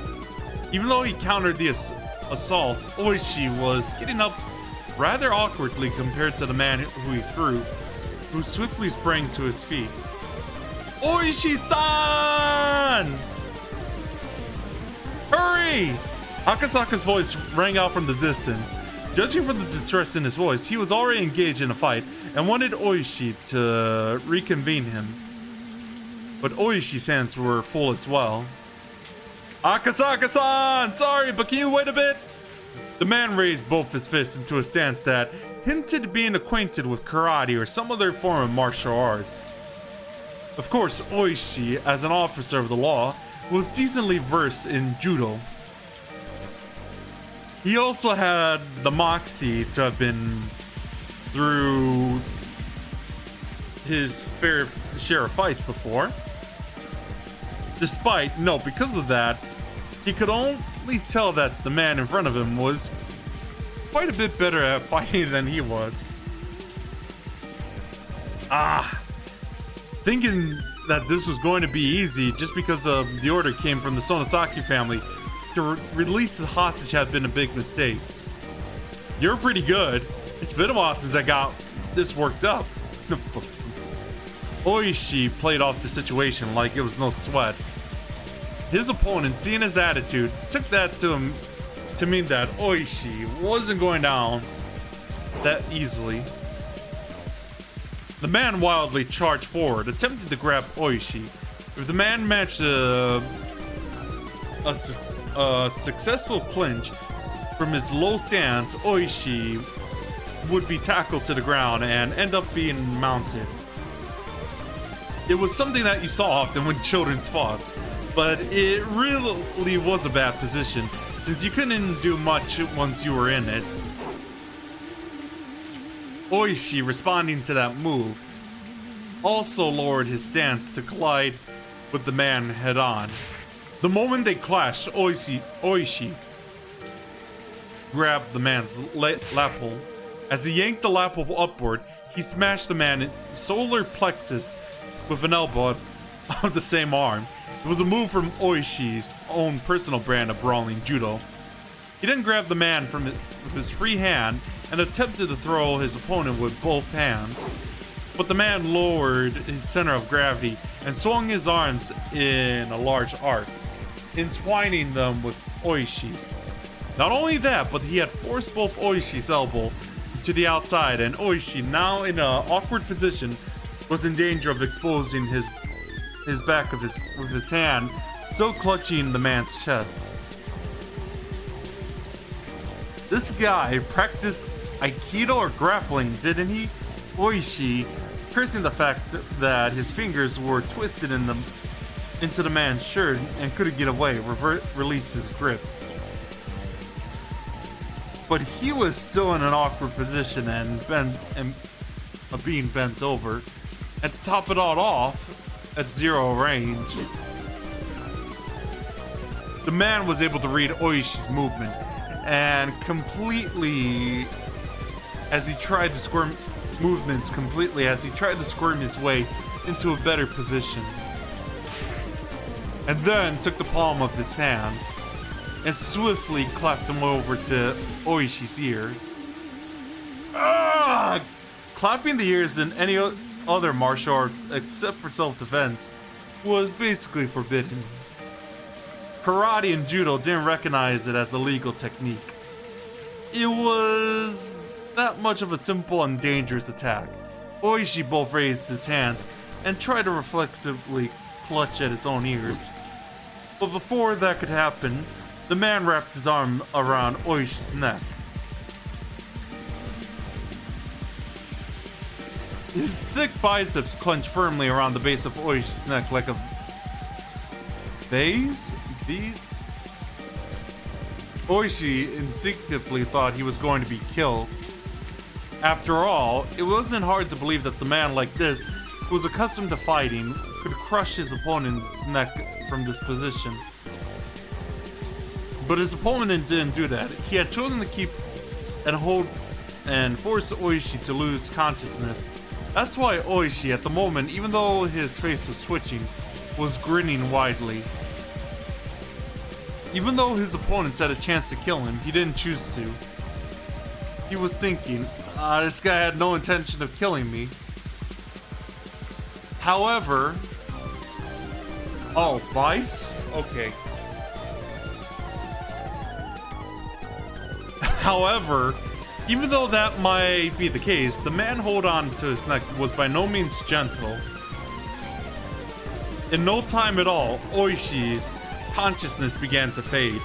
Having the experience of being taken down countless times in judo during his student days, Oishi was utterly resigned to the fact that it was over.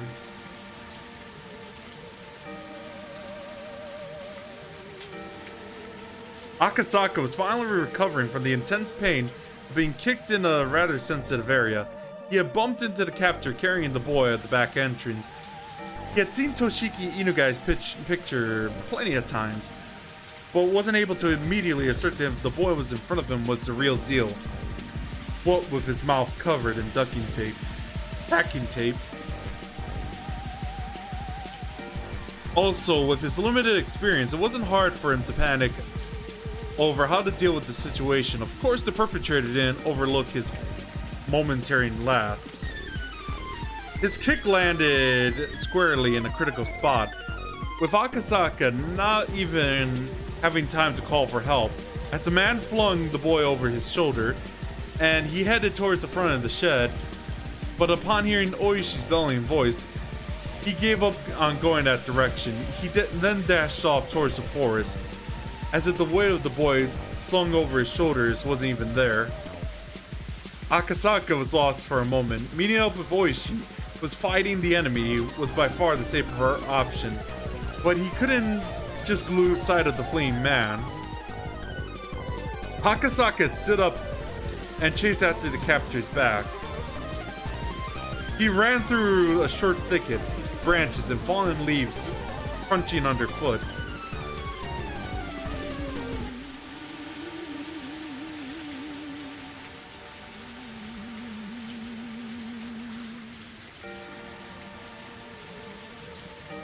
The tips of branches raked and clawed at him, small scratches inscribing themselves on his body one after another.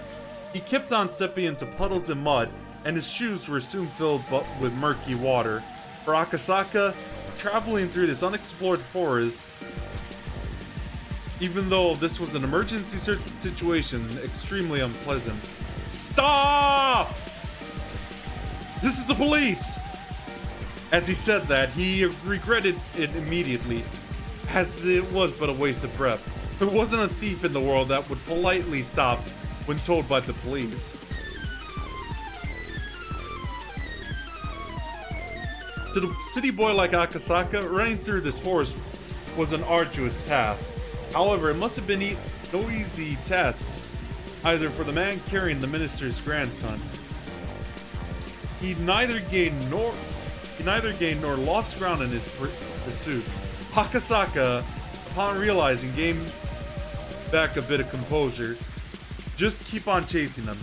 We were running in the same conditions. In fact, the man running with the awkward stride was at far more of a disadvantage.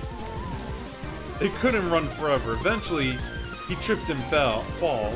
As long as he was being hounded, he would definitely stumble.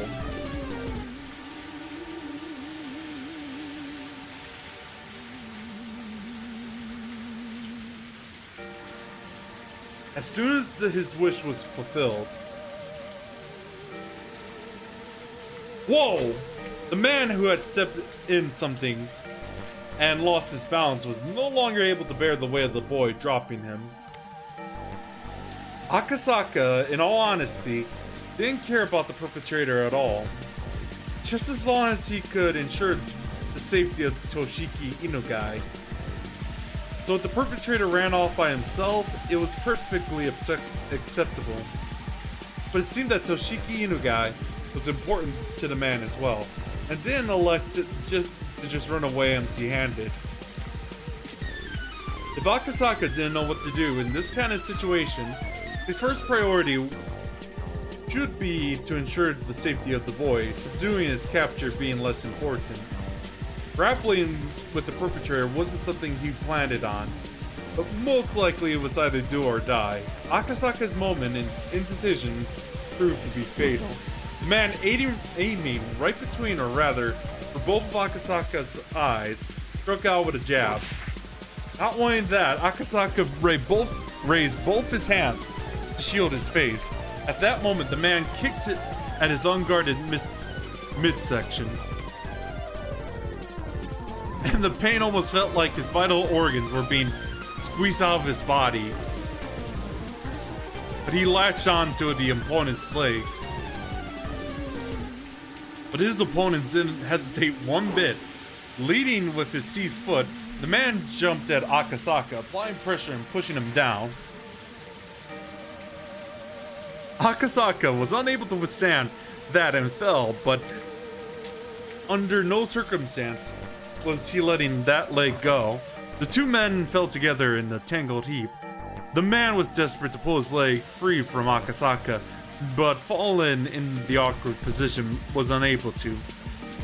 The two of them rolled around on the ground, floundering about them trying to gain an advantage, but Akasaka, who was holding on to his opponent's knee with both hands, and that opponent, who had complete freedom to move his upper body, were in two completely different situations.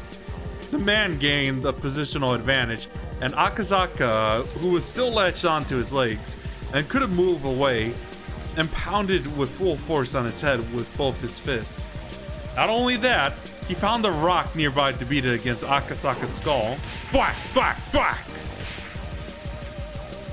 The difference between being hit with a fist and being hit with a rock was vast. Akasaka quickly thought of letting go of the man's leg to break free, to free his hands to protect his head. But if he were to let go here, the man would get away. And if he didn't dig in there, everything would be for naught. The boy was trying to save was right there. He was going to save him, go back to Tokyo. If he could do that, then it was goodbye to this freakish village. Bam! Crack! Thud! Without looking, I could tell my forehead had split open and was gushing blood. I couldn't let go of the man's leg. How could I? I won't let go. When the man realized I was that no matter how much he could beat my head, he wasn't getting away. He used both his hands to grab my throat as if to crush my windpipe.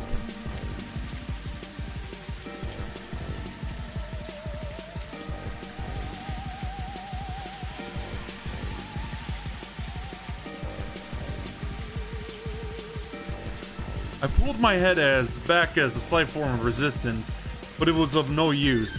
The man's hands enveloped my neck and began to crush it like a vice. It was so much less about the pain and not being able to breathe, so much as it was the choking so hard I felt like I was going to throw up. It felt like my stomach was going to turn itself inside out, but I could only endure it.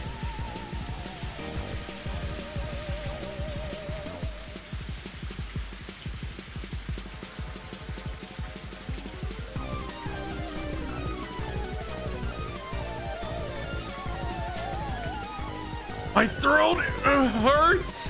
I won't let go. I can't let go. I didn't want to be here. I wanted to resolve this and go back to Tokyo, and talk to Yukie all about our unborn child. We were going to talk about our bright future. And hi, Robbie, how are you doing tonight? I had no intention of loosening my grip. However, I loosened it. It loosened just a bit, and the man's leg came free. The man kicked as hard as possible, and I tumbled backwards. My head was spinning, and I was unable to get up right away.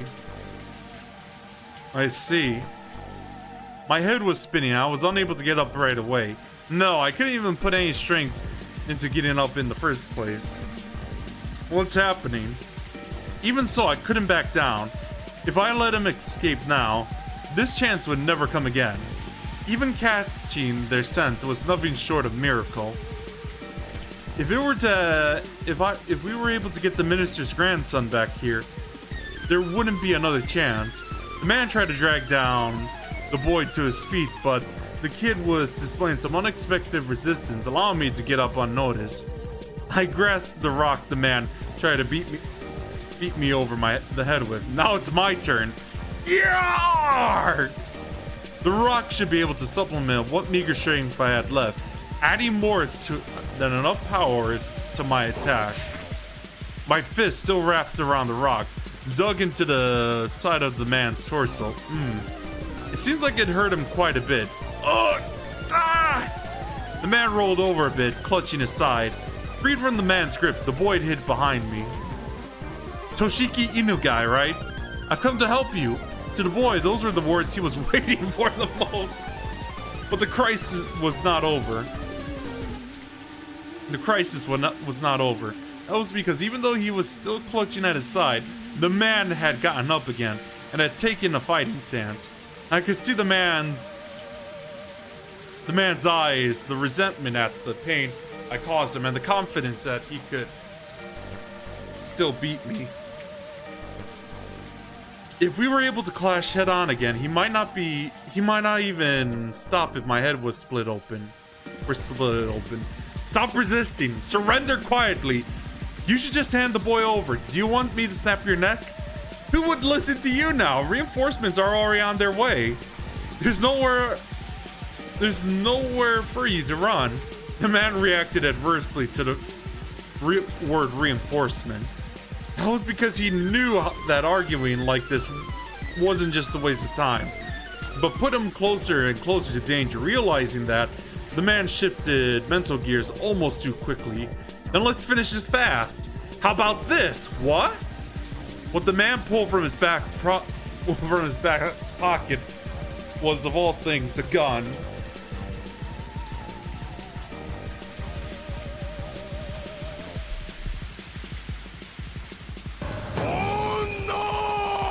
I already know what's gonna happen.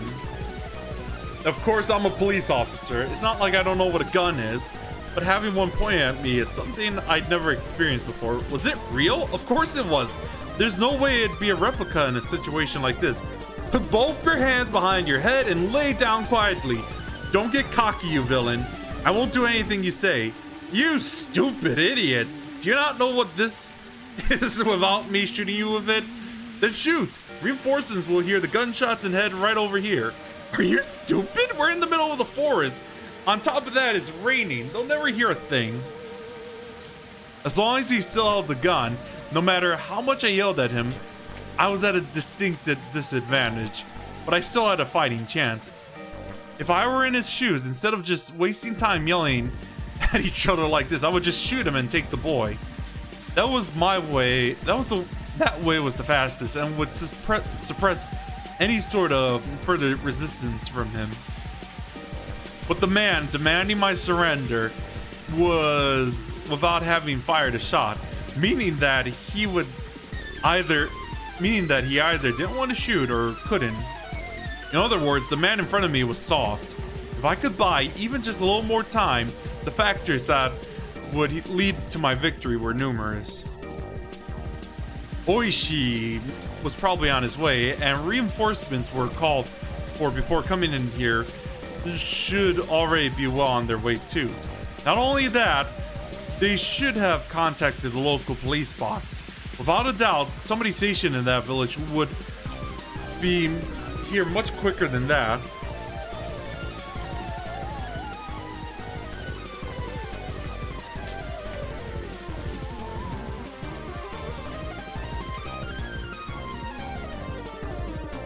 Do I have to put a bullet in you to understand how dangerous this thing is? There's no escape. Don't add it to your crimes. At that moment, I heard the rustling foliage and heavy footsteps approaching. If Oishi was coming here, it was a whole new ball game. The man couldn't even have more than one gun. Oishi-san, over here, huh? I thought that Tom was on my side, but I had failed to even imagine that the enemy could also have reinforcements. You could tell the man who had appeared was one of the perpetrators just by looking at him. What are you doing? If you don't hurry up, the police will get here. Stop lollygagging. What happened to Oishi-san? Ah, that chubby fella? Down there for the count. He is? The boy, sensitive to the impending danger, curled up behind my back. How could this be? Your buddy is a-coming. Serves you right. Shoes on the other foot now. As I backed up against a large tree while still protecting the boy, the second man pulled out a gun. Won't be saying this twice. Put your hands in your head and lie down. I refuse. Bang! As I shouted in protest, blood erupted from my left shoulder. It took a few moments to register that I had been shot. Yeah, see what I mean?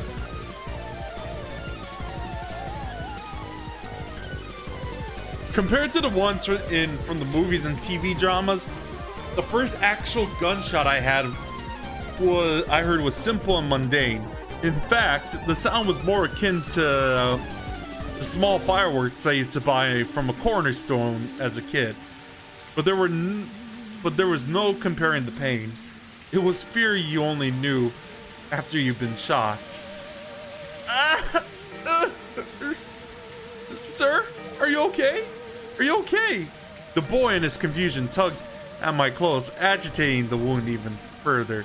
I wanted to put on a bold face and reassure him, but my voice was hoarse and had an opposite effect. I'm alright. I've already called for backup. There'll be a full squad soon. It'll be quicker to put on through your head before the cops get here. But the family said no needless killings, so I'm taking it easy on y'all. Don't mess with me, alright? Holding back. This was bad. It was very, very bad. The second. Oh my god, I'm like hearing things. This second man was completely different. Was a completely different beast than the first. He had no signs of indecisiveness or mercy. If this man said he'd shoot, he'd shoot. He wasn't somebody that a man like me could buy time from. I really hated to admit it, but at that moment, the image of Yukie's smiling face crossed the back of my mind. Oh, I knew what that meant. I was warning myself not to throw my life away over a matter of pride. And of course, I didn't want to die here. I was just starting a new life with Yukie, and I wanted to see the face of our soon-to-be-born child. Why should I risk my life for some minister's grandson when I was at such a critical juncture in my own life? Ugh! I need to stop rambling to myself. So what do I do now? Give up the boy and extend my own life? What a good idea. Everybody's life is precious. My own life was in danger. Nobody would blame me. Ugh! It hurts! It hurts! If I had known it would be this painful, I wouldn't have played the tough guy. My biggest miscalculation, though, was that the sound of a gunshot was far quieter than I ever imagined.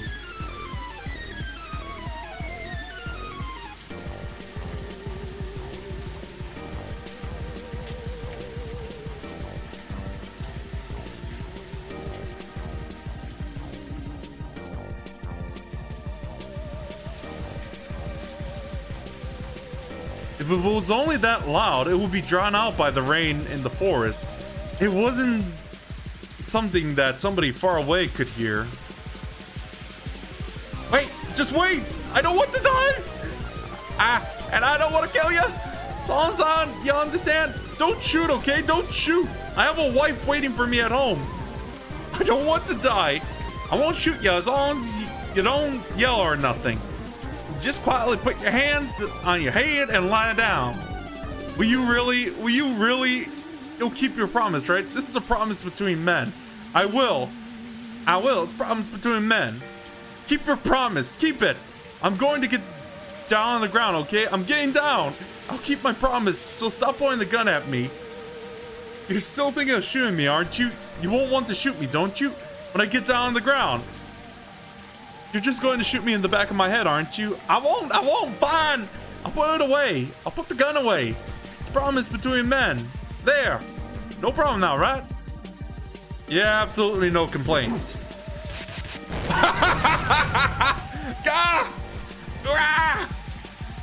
It was over in a flash. The moment he lowered his gun, Oishi didn't let his chance slip by. Oishi had been assessing the situation for quite some time behind the two men. But since they had their guns trained on me, he really didn't have a chance to jump in. Seeing the look on his face, indicating that he wanted me to create an opening, I took that on that role completely. Oishi forcefully lifted his arm and was holding the gun. He then took the gun from the man's hand, and only an instant, the other man, who was a bit slow in grasping what was happening, pointed his gun at him, but with his ally grappling with Oishi, he couldn't pull the trigger. If that man was the one that was wrestling with Oishi at that moment, he might have had a gun.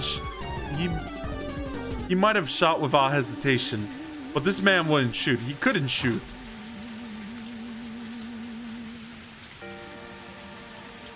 Oishi kicked the other man away while aiming down the gun with his left hand and pulled out his own. With guns akimbo, he was aiming at both men at the same time. I do believe that's checkmate. It was perfectly played.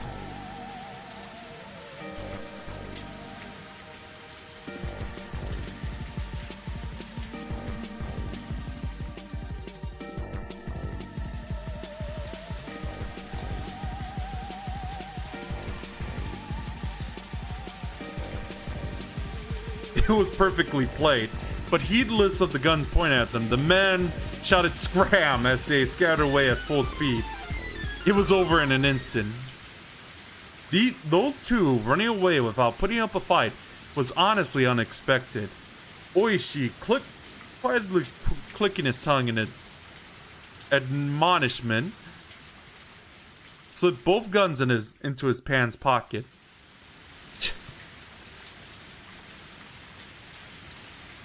Those guys know their stuff. What do you mean? An officer won't fire at somebody who's fleeing. Want to keep my pension here? I want to keep my pension here. Oishi and I grinned at each other. Are you Toshiki Inu guy? The grandson of the construction minister of... oh my god, minister of construction? Inu guy? Yes. This is going to be a major incident. We probably only cut the tail off of the lizard, though. Oishi smiled amusingly. The fact that the Onigafuchi Defense Alliance, or rather, the Sonosaki family behind them was pulling the strings was apparent, but proving it wouldn't be easy. And with apologies to Oishi, this incident was unlikely to go public. If it caused an uproar, it would obviously lead to the minister losing his office. With HQ having decided that doing so was in the national interest, this would probably clean up quietly. It might be a rough way of saying it, but this was born in the shadows. And was going to die in the shadows. Oishi probably understood the implication behind this incident.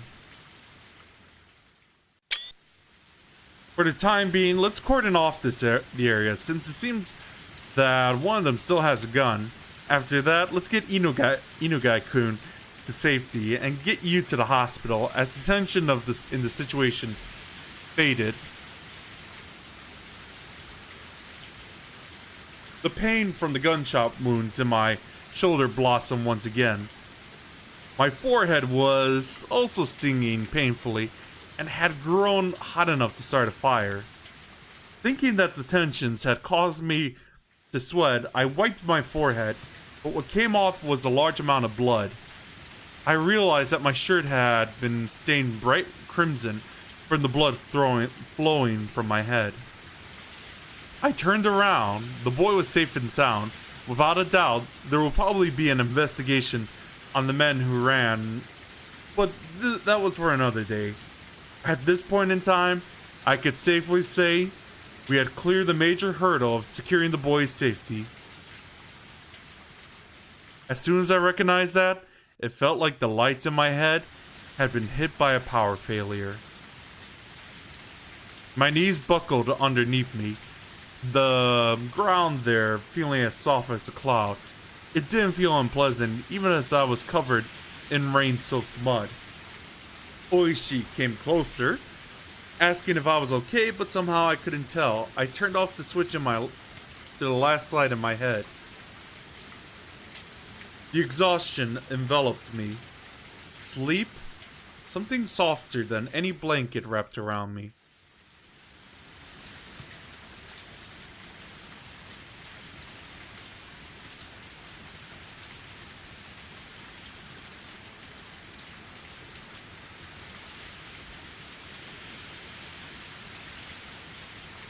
A very kind person.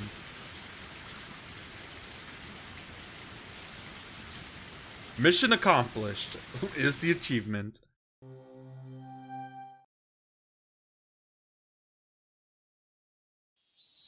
Patients admitted to the hospital can only accept calls at a fixed time. That's why she wouldn't be receiving a call from him today.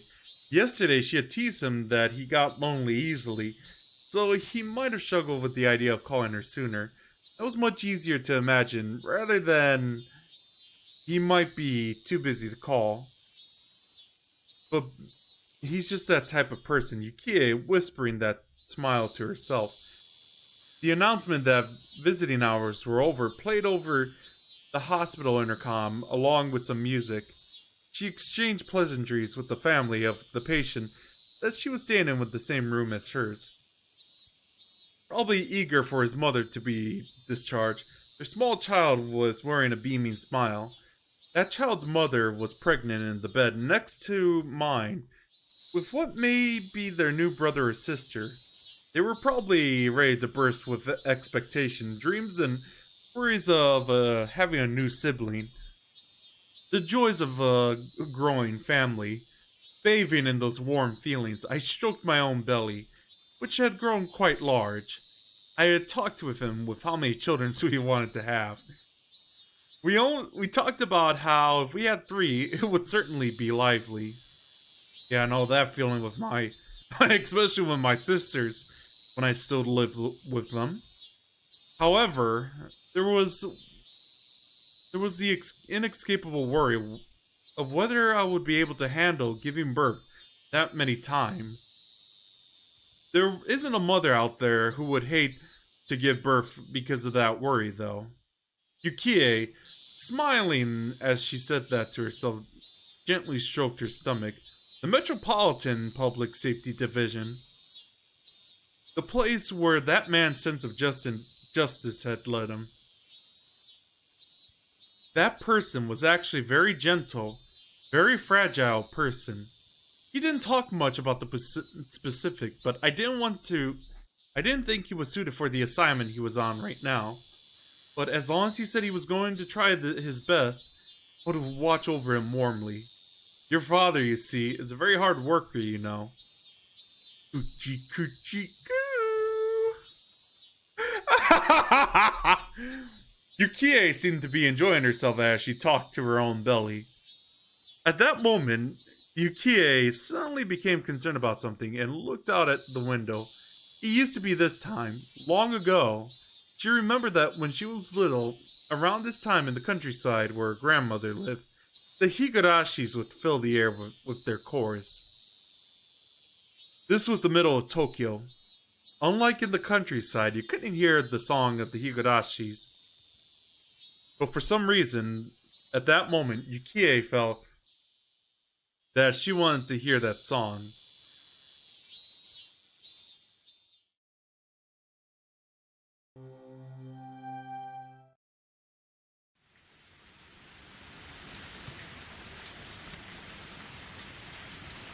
Well, at least I got through, 2 chapters, you guys. So, I have an hour left that I don't think there's much to do, because I feel like it might drag on overtime. So, I'll just end the stream here and actually wrap this up tomorrow. And then you don't have to worry about me streaming this until a year later on Halloween 2020. So, yeah, wrapping this up tomorrow, and I'll see what I can do for Friday. Thanks for watching, and I'll see you guys later. Take care. Oh, wait, and I'll see you guys next time. Take care.